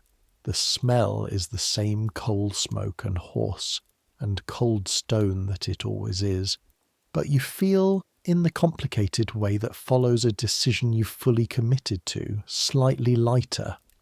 Not solved, not finished with the problem, which is not a problem that can be finished with, because the grey will keep coming and the social pressure will keep being what it is, and the trade-offs will keep requiring navigation. But settled. Something has settled. Now let me tell you about the ones who didn't stop. Because this story is not only yours, this is London in 1887, and there are tens of thousands of women in this city alone dealing with variations of this same calculation, making their choices inside the same set of constraints, and the choices they made exist in the historical record in ways that are sometimes heartbreaking and sometimes infuriating and sometimes both simultaneously. The women who kept using the lead preparations for years were not, in most cases, being irrational. They were being rational inside a system that left them few genuinely safe options and penalised them heavily for visible ageing. The rational response to this system, if you accepted its terms, was to continue the preparations and manage the side effects as they came. The scalp irritation, treated with soothing ointments that the chemist also sold. The hair thinning, managed with different styles or hair pieces or, in the establishment hairdressing world, clever dressing techniques that created the appearance of density where density was diminishing. The lead accumulation was invisible. This is the crucial thing. The scalp irritation you could see and feel. The hair loss you could measure with the brush. The lead accumulating in your bones and soft tissues and blood was imperceptible, at least in the early stages, imperceptible until it was not, until it had accumulated to levels that produced symptoms that were themselves frequently misattributed. A Victorian woman who developed chronic headaches was not unusual. Headaches were epidemic among Victorian women. They were attributed to corsets, to eye strain, to the nervous strain of domestic responsibility, to the atmosphere, to the weather, to dozens of other things before anyone thought to ask whether the preparation she applied to her hair every morning for the past 6 years might be relevant. A Victorian woman who developed digestive problems was not unusual.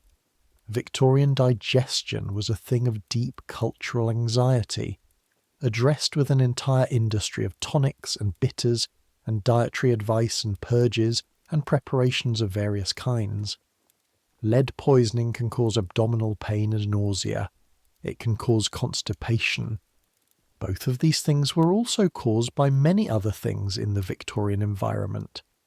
The attribution problem was real and significant. A Victorian woman who developed weakness in her hands was a Victorian woman whose hands were weakening, and this was sad.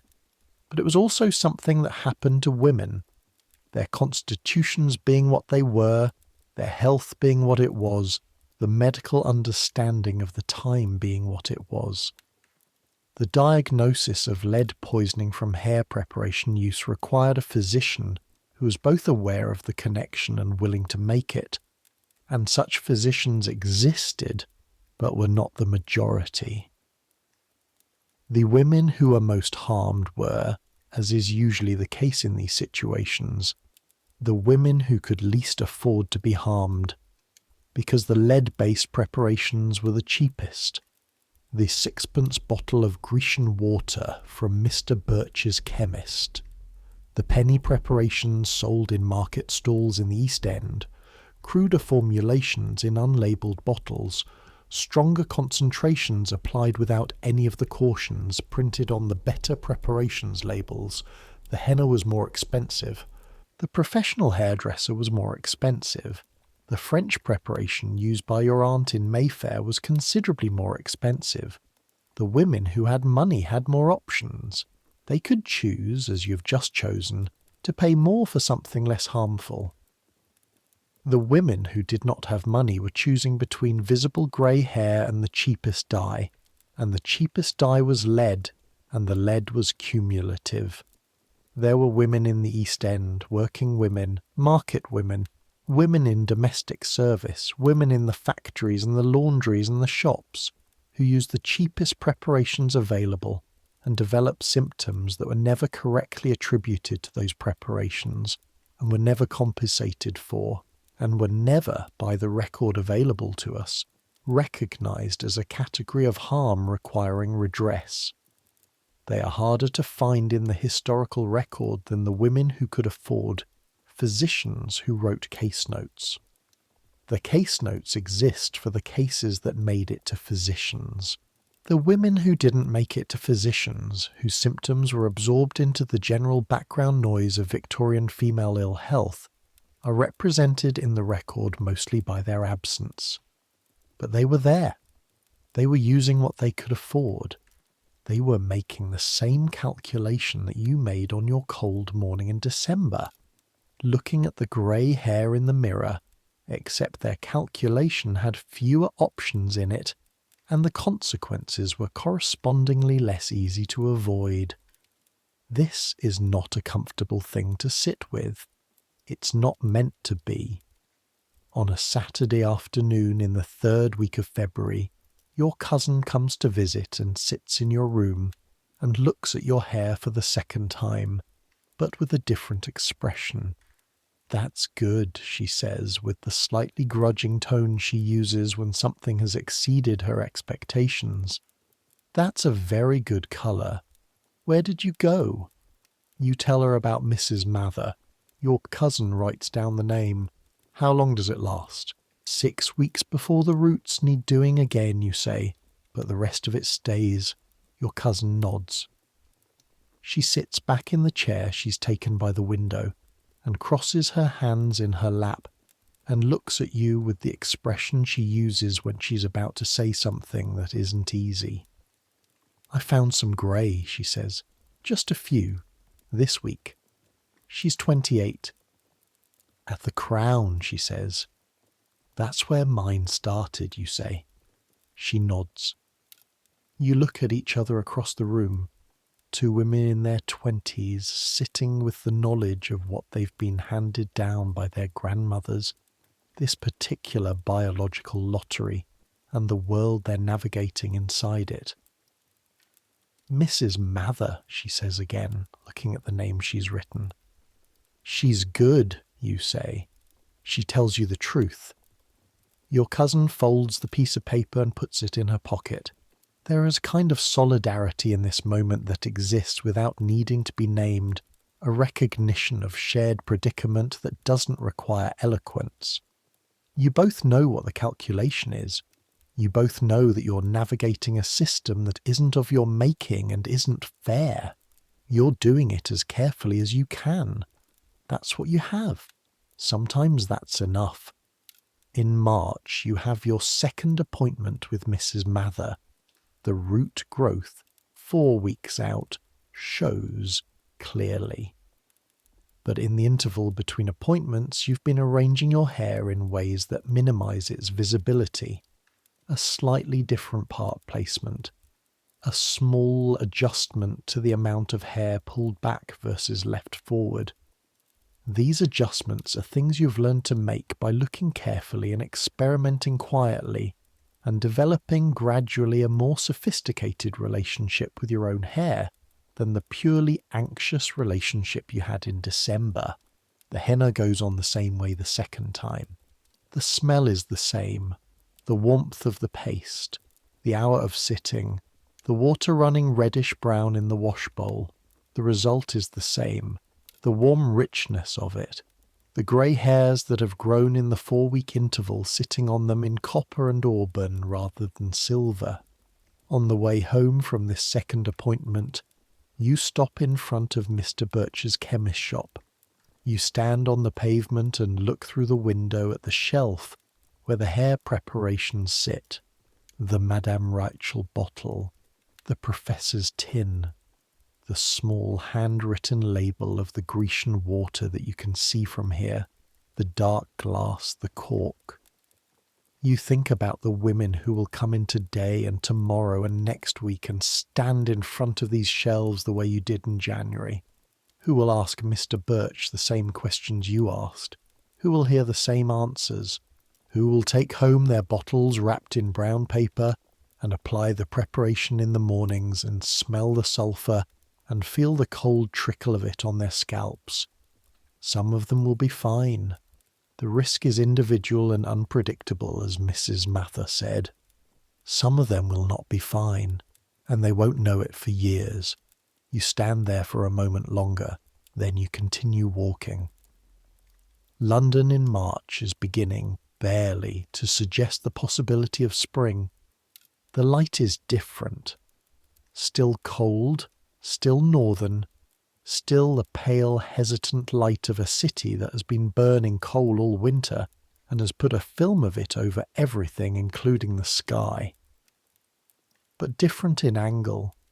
The sun is getting a bit higher before it gives up and sets.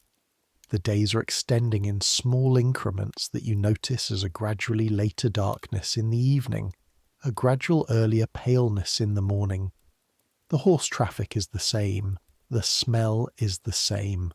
The bells are the same, measuring out the city's time in the same increments they've been measuring since before anyone living can remember.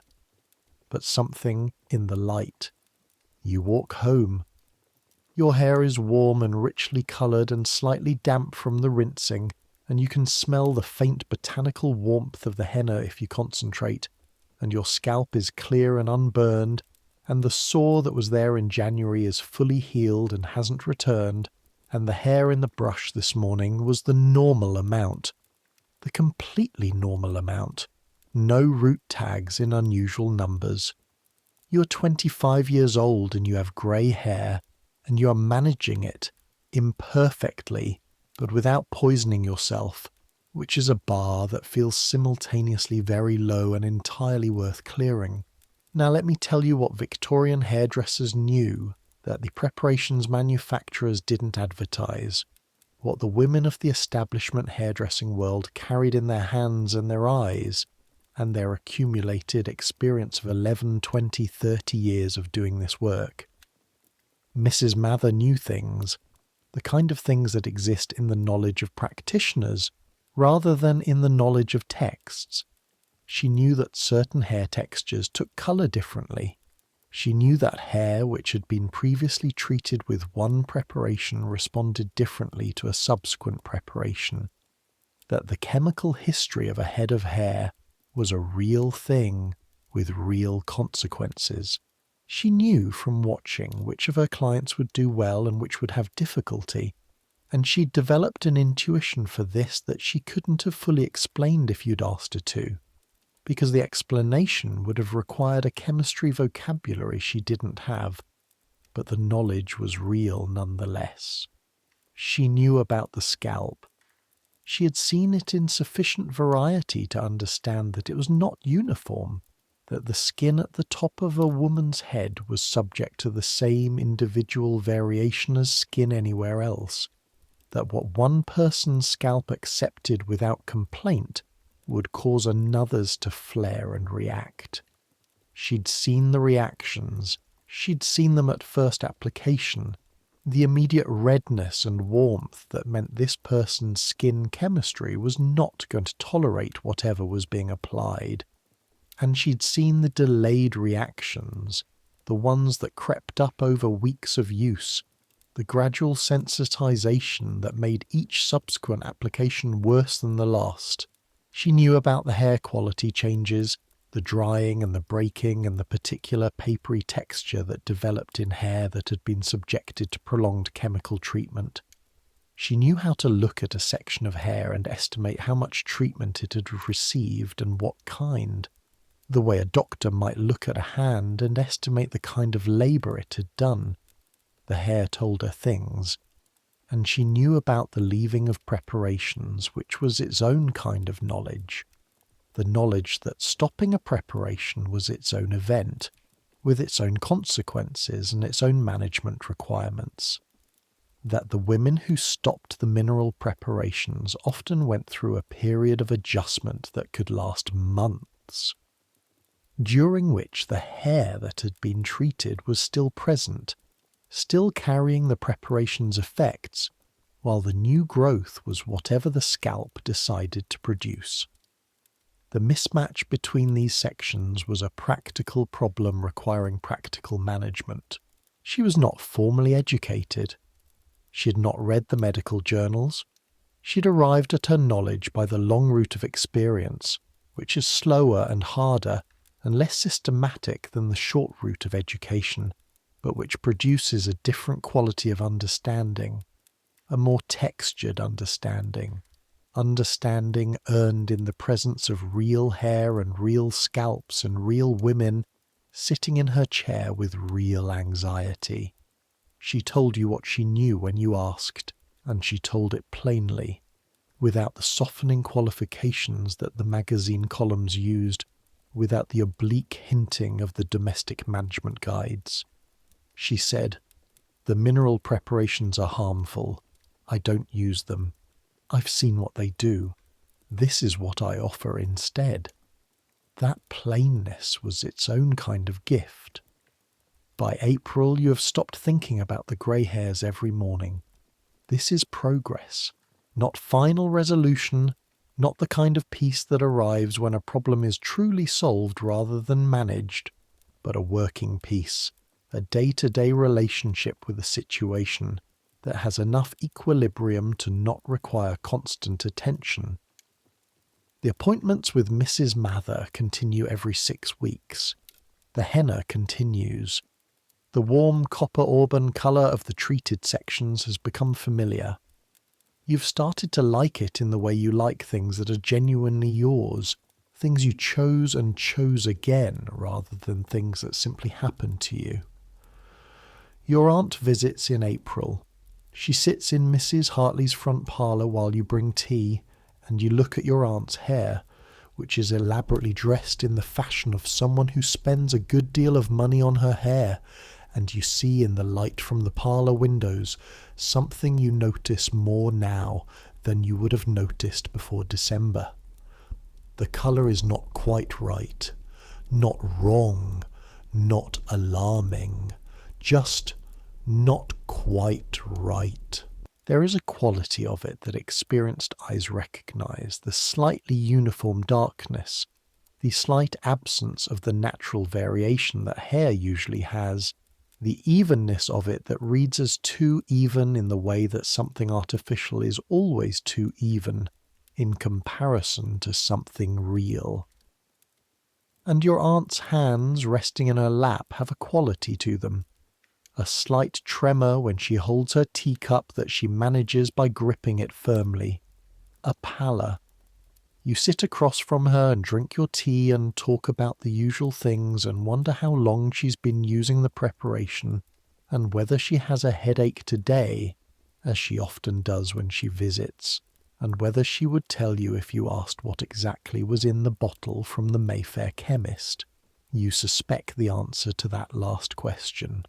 On the way home from Mrs. Hartley's that evening, you stop at the lending library on the corner of the High Street.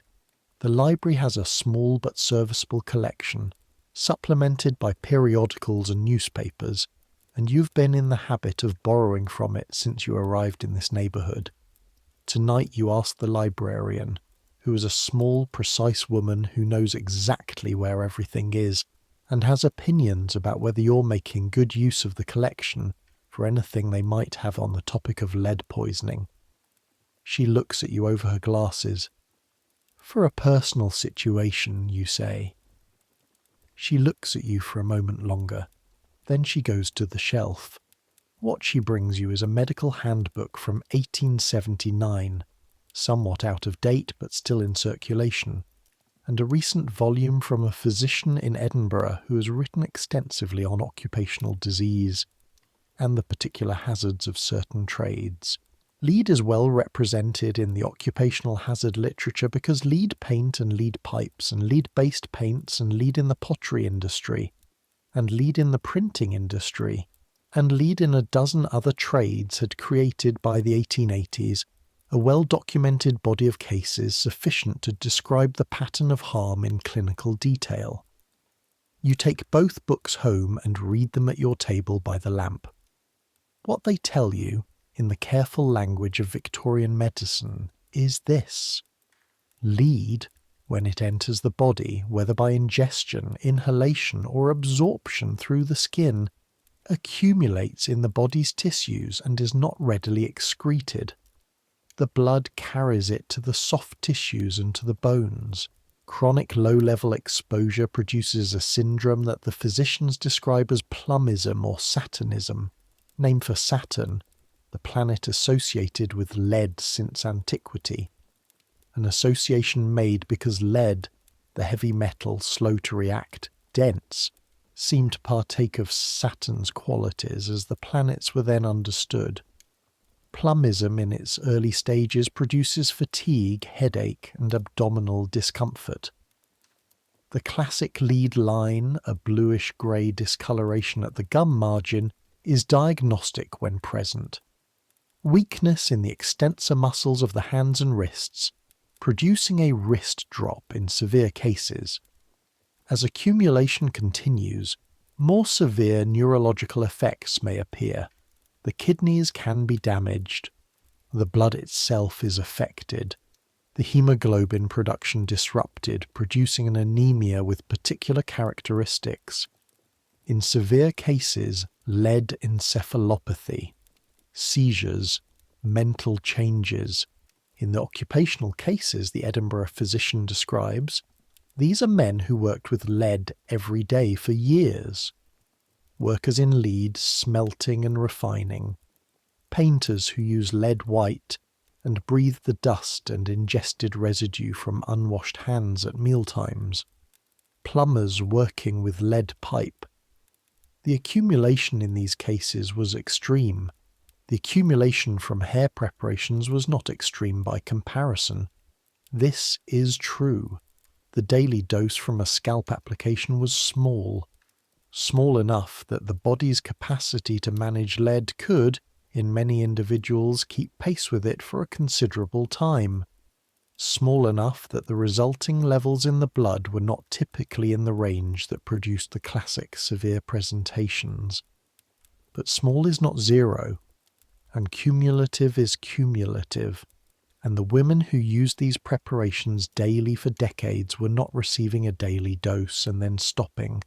They were receiving a daily dose and then receiving another daily dose the next day, and the next, and the next, for years, for many years, for the entirety of the years during which the social calculation that made the preparation necessary remained in force, which for many of them was the rest of their lives.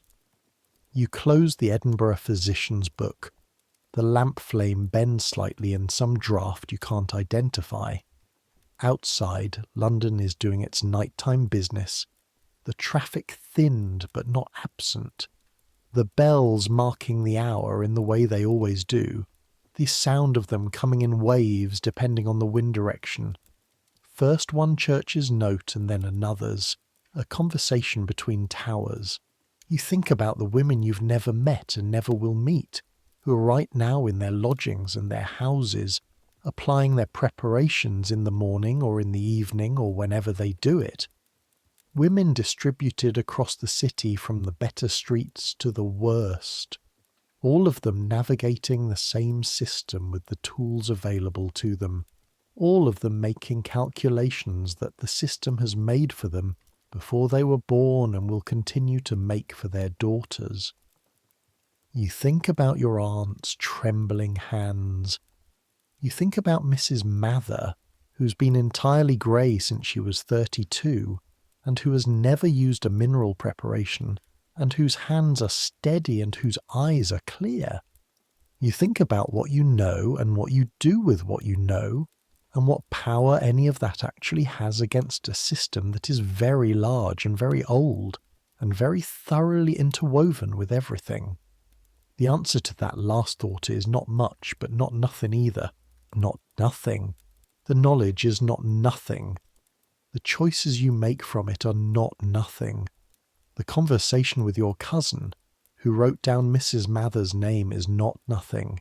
You blow out the lamp. The room goes dark except for the last of the coal in the grate, casting a dim reddish light from the corner. You sit in it for a moment. Your hair, dressed for sleep in its loose braid, falls over one shoulder. Warm-toned in the firelight, the henna's auburn giving it a quality of richness that is, you've decided, genuinely attractive. Not what you started with. Not the hair of December. Something else. Something you've shaped, deliberately, with knowledge rather than fear. There's a distinction there that matters. In May, a woman comes to work at Mrs. Hartley's house. A new cook, replacing the previous one who left in March. Her name is Mrs. Bright, and she is 35 and extremely competent with food, and she has hair that is perhaps 30% grey, the grey distributed in streaks at her temples and scattered through the rest of her dark hair, in a pattern that is, depending on how you look at it, either striking or something that requires management. On her third week, you overhear her asking the housemaid where a chemist nearby might be. You stop in the kitchen doorway. "There's one on the high street," the housemaid says, "Mr. Birch." "Does he carry hair preparations?" Mrs. Bright asks. She's at the kitchen table rolling pastry, and she asks this with the same tone she uses to ask whether the market has decent parsley. Practical, unfussy. You could say nothing. Walk on. It's not your kitchen. "Mrs. Bright," you say. She looks up. You think about what to say and how to say it, and whether it's your place, and what the use of it is, and whether it will be heard, and whether it matters. "If you're looking for something for the grey," you say, "there's a hairdresser on the Tottenham Court Road. Mrs. Mather. She uses plant preparations, not the lead ones." You pause.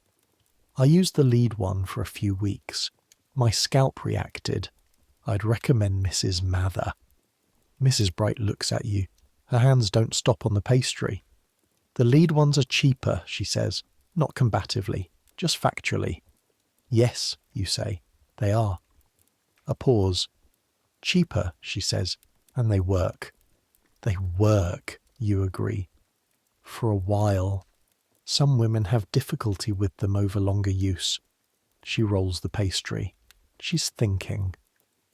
You can see her thinking, the small adjustments in her expression that indicate calculation. The same calculation you did in December. The same that your cousin did in February. The same one that has been running in this city in one form or another for as long as there have been women and grey hair, and something that promises to fix the distance between them.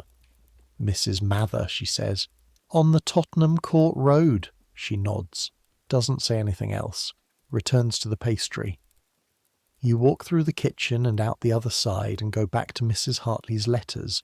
Whether Mrs. Bright goes to Mrs. Mather, you never find out for certain. You see her a few weeks later, and her hair looks as it did before. And whether this means she went and the result was invisible in the good way, or whether she continued with a mineral preparation, or whether she went to Mr. Birch's shop and stood in front of the shelf and made a different choice, you can't tell from looking. Most things you can't tell from looking. This is one of the fundamental conditions of living among other people. You observe the surfaces, and you know your own interior, and the gap between these things is where all the assumptions are made that may or may not be right. You know your own interior now better than you did in December. You know what you'll do and what you won't, and why, in terms that are actually your terms rather than the terms that the system handed you. This is not a dramatic change. It doesn't show from the outside in any way that would allow an observer to say, "She is different now than she was." But it is real.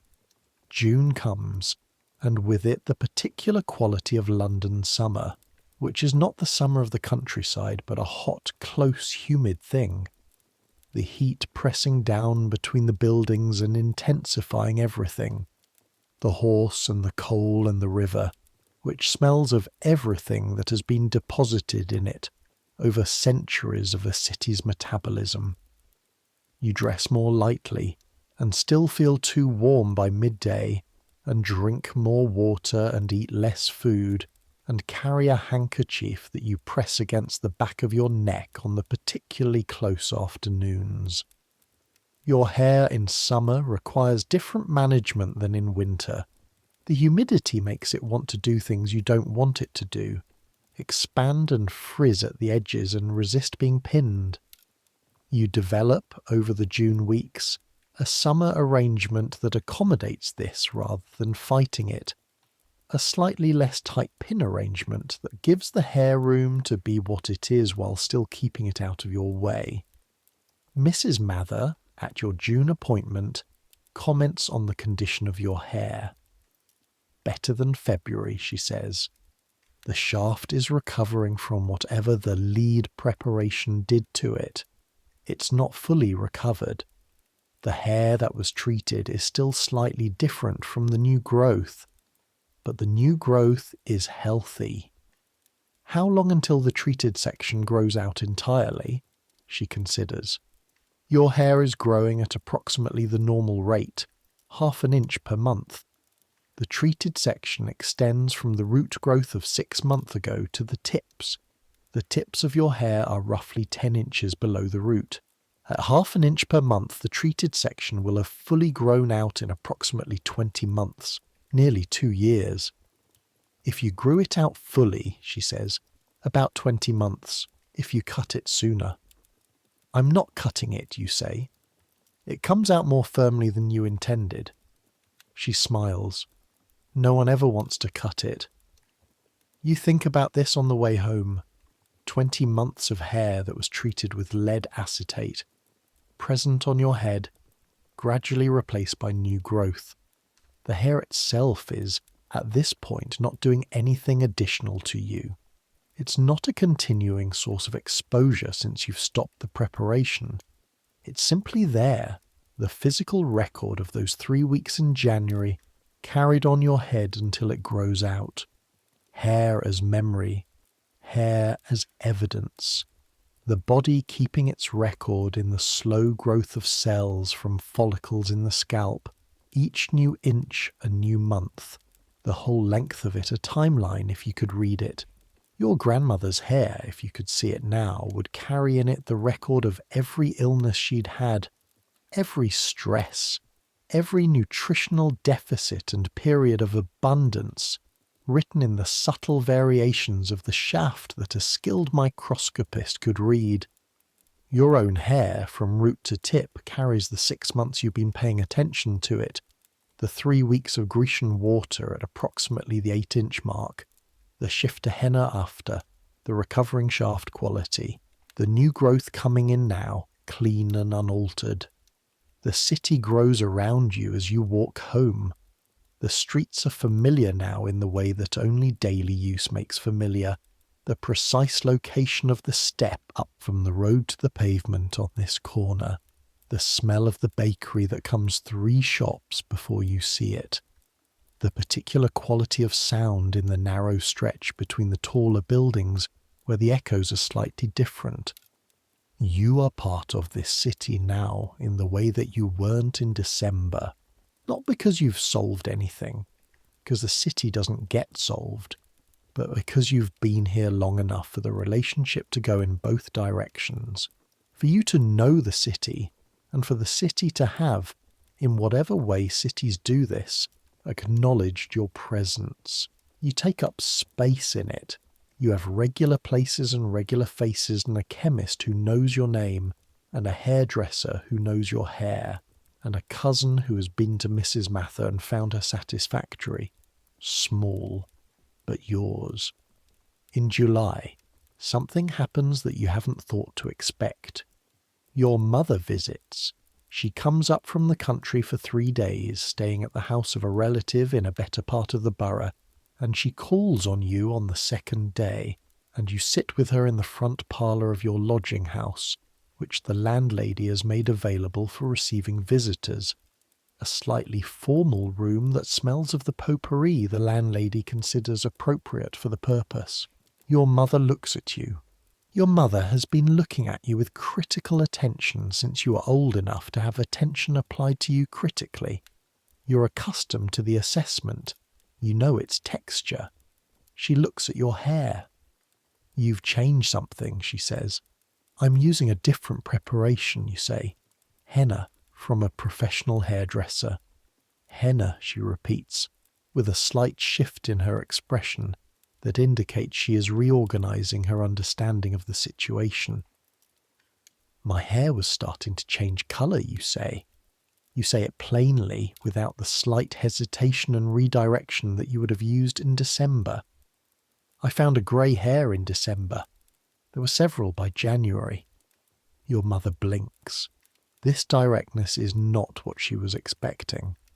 Her daughter in December would have said something like, I've been trying a preparation for the scalp, and hoped the conversation moved on. Henna, she says again. It's a plant preparation, very old, nothing synthetic. Your grandmother, she starts. I know about grandmother, you say, and about your aunt, and about the pattern, yes. Another blink. The henna gives a warm colour, you say. Different from my natural colour, but good. I'm managing it with a professional every 6 weeks. Your mother looks at you for a moment. Then she says something you don't entirely expect. I use something, she says, for the back, where it was getting very thin in front. Something from a chemist. I've been using it since I was 40. You look at her. 40 was 8 years ago. Lead-based, you say. A pause. I don't know precisely. It's what the chemist recommended. You take a breath.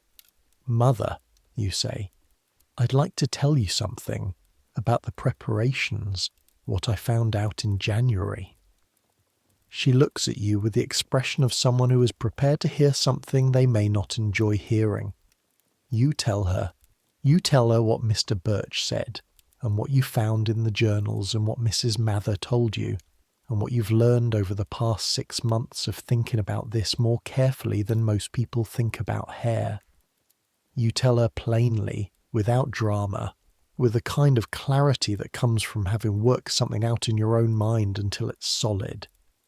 Your mother listens. When you finish, there is a pause. The trembling in my hands, your mother says very quietly. Not to you, exactly. To something in a middle distance. You say nothing. I thought it was my age, she says. My constitution. It may be, you say carefully, or it may be something else, or both. She looks at her hands in her lap. There's a physician I've read about, you say, who writes on this, the connection between lead preparations and these symptoms. I can find his name for you, if you wanted to speak to someone. Your mother is quiet for a long moment. Then she nods.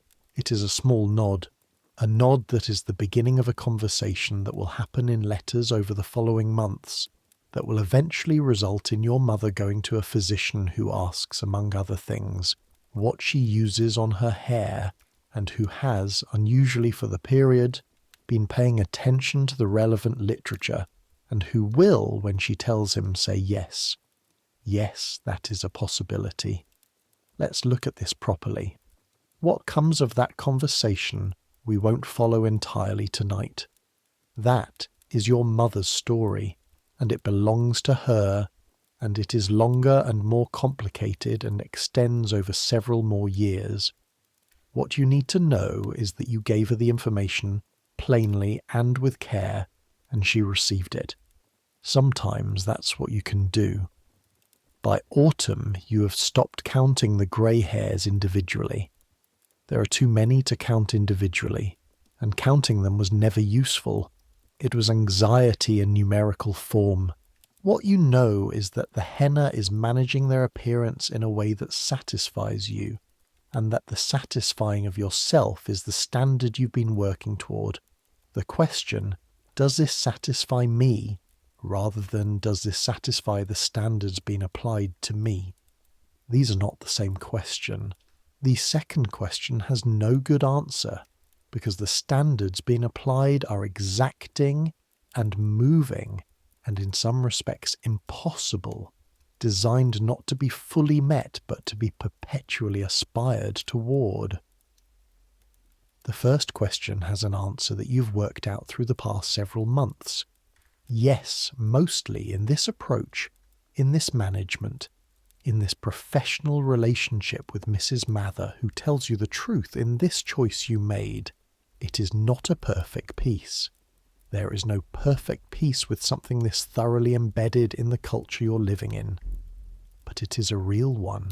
October brings rain, and the return of the coat and the particular smell of London in autumn, which is leaves and rain and coal beginning again after the summer reduction, and something slightly fungal from the alleys and the gutters.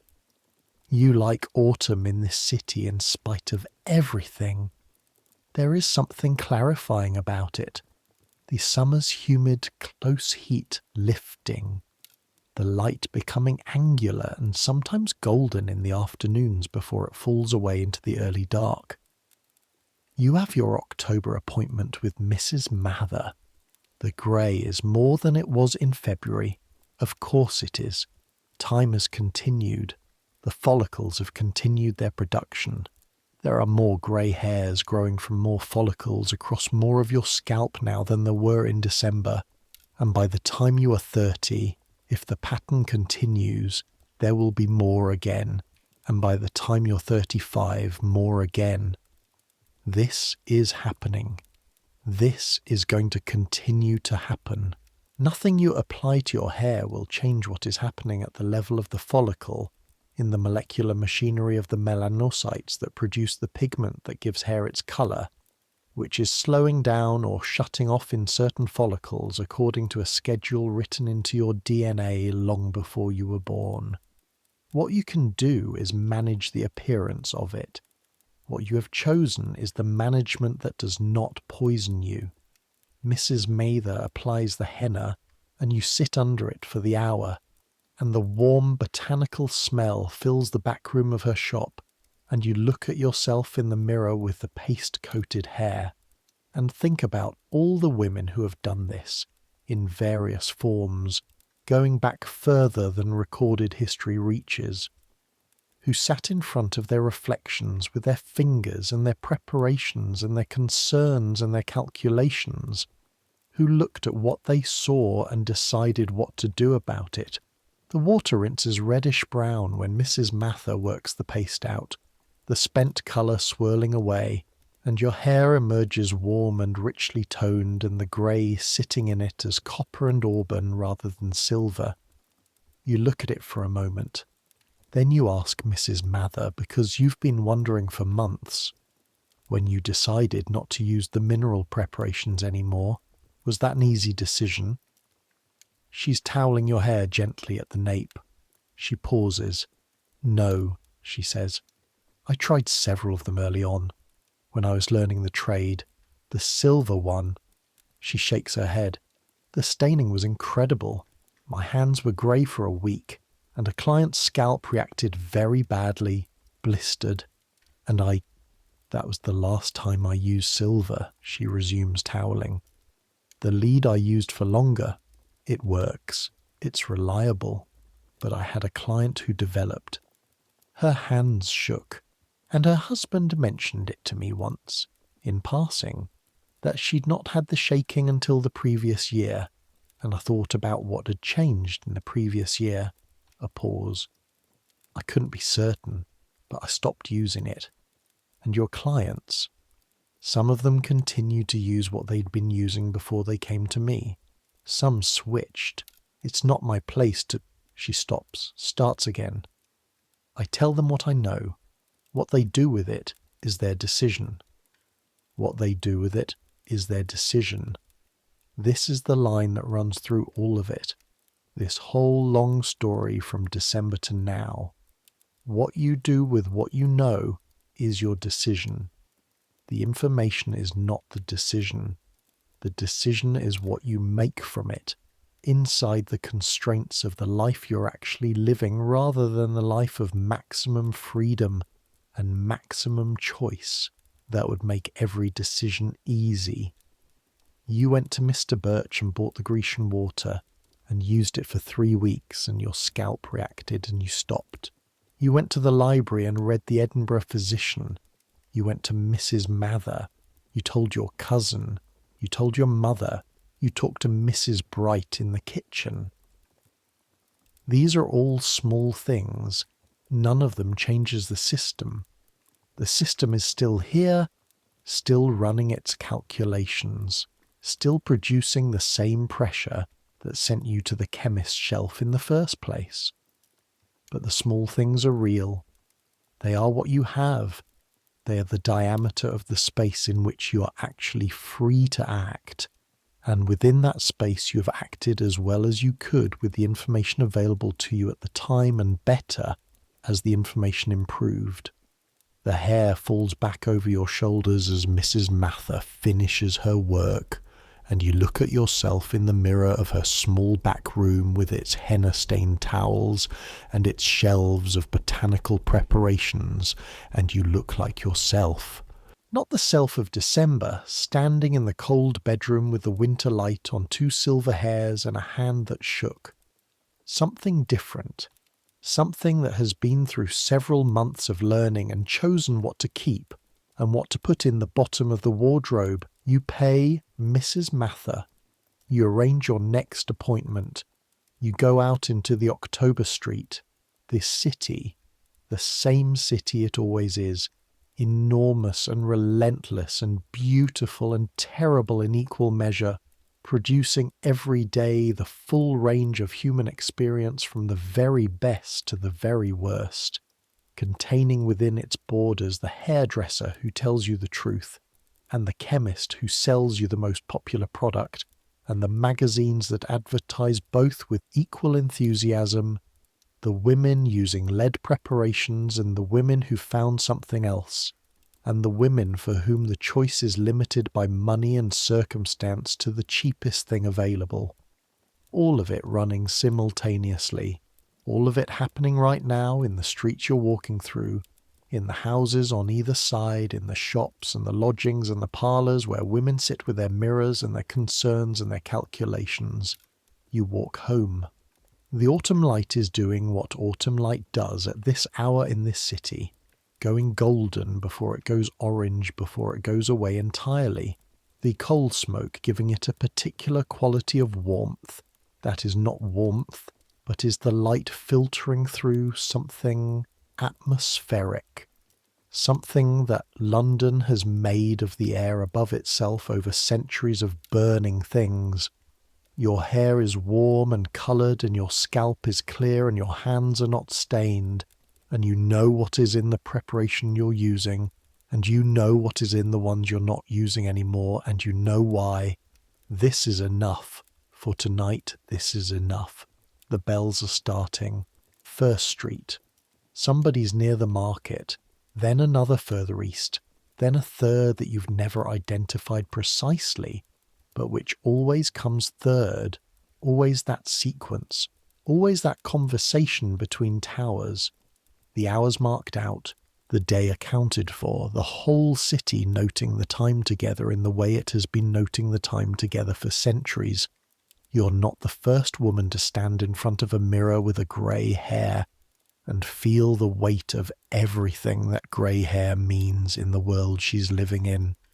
You will not be the last. Between you and the first one who felt it and the last one who ever will, there is an unbroken line of women making calculations, making choices, managing what they can manage with what they have. Some of them chose things that harmed them. Some of them chose things that helped. Some of them didn't get to choose much at all. All of them were doing the best they could inside the situation they were actually in, which is the most that can be said about anyone. You turn down your street. The lamp is lit in your window, the fire girl having come and gone, the room waiting for you warm and lit.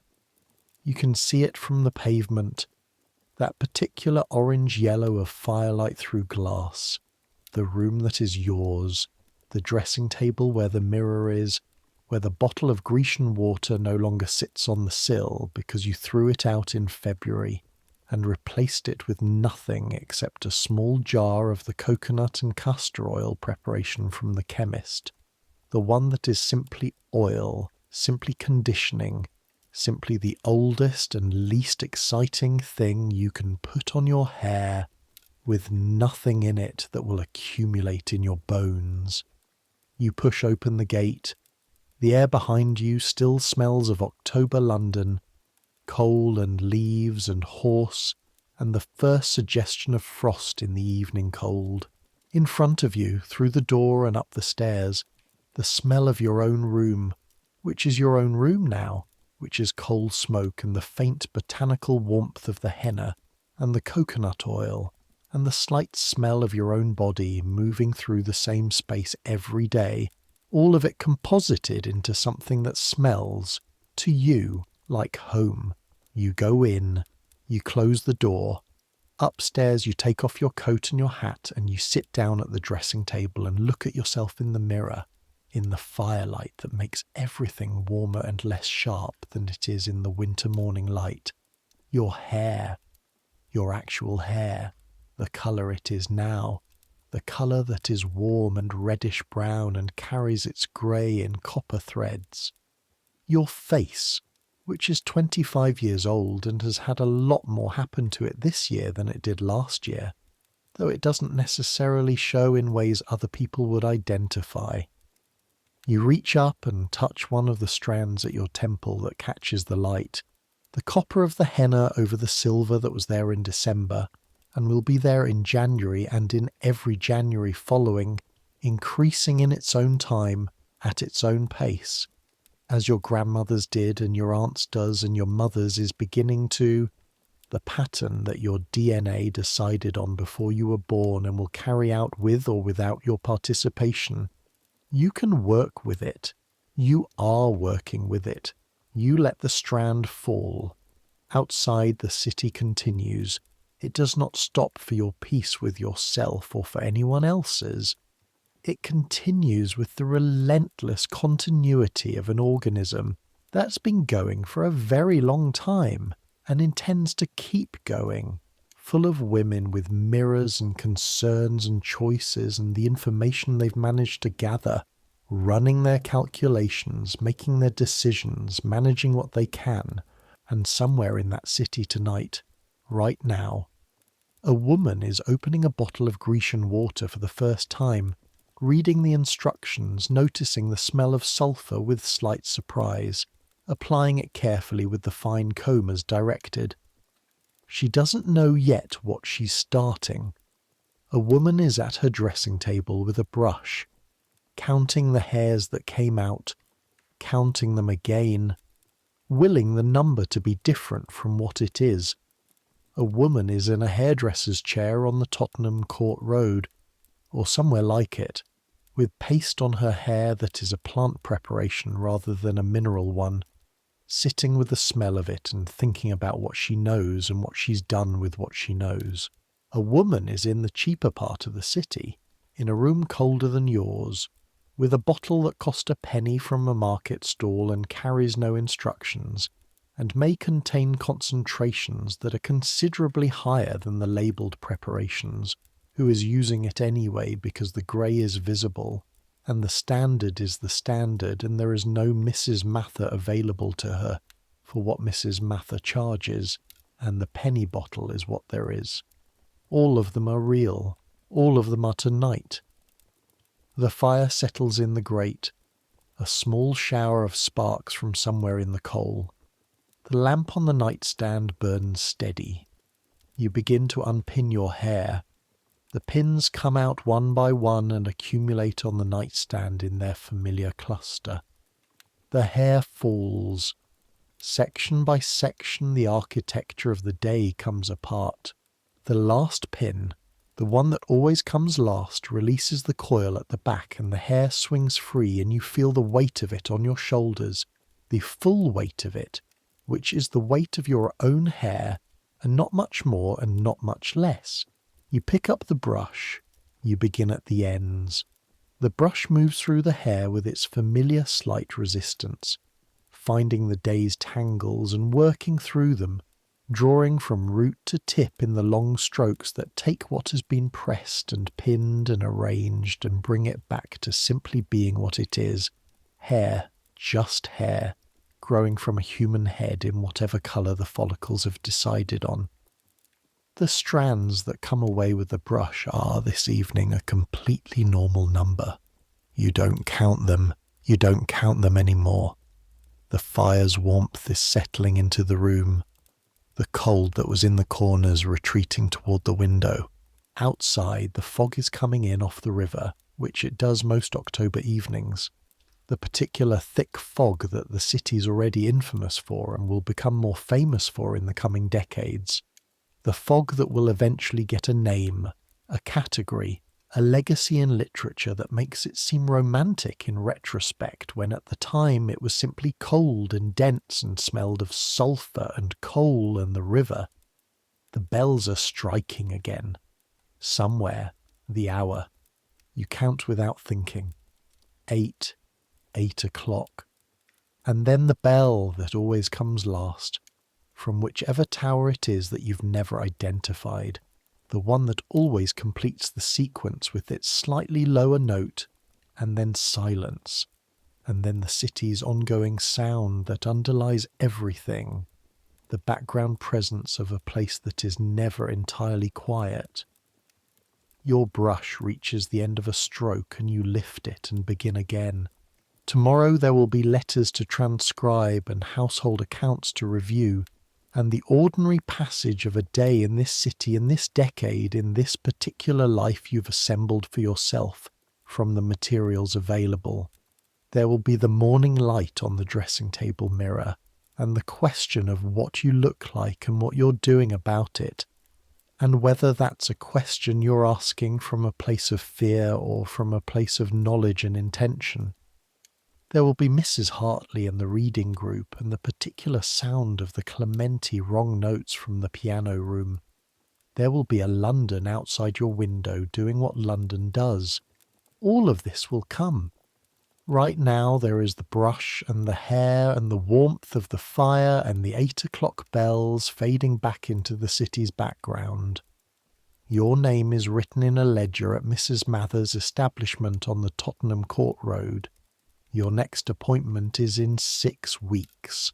Between here and there are 6 weeks of days, each one an ordinary day in an extraordinary city, each one containing more than you can account for, more than you can know about in advance, more than any preparation can fully prepare you for. You're 25 years old and you have grey hair and you have managed it this year without poisoning yourself, which is a bar that feels exactly as low as it is, and exactly as worth clearing as it is, and you have learned things in clearing it that you will carry with you, not just about hair preparations, but about information and choice, and the space between what a system demands and what you actually decide to do. This is what a year contains.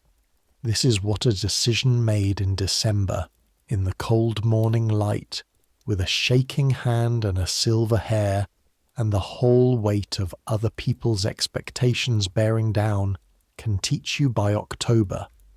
The brush completes its stroke. You set it on the dressing table.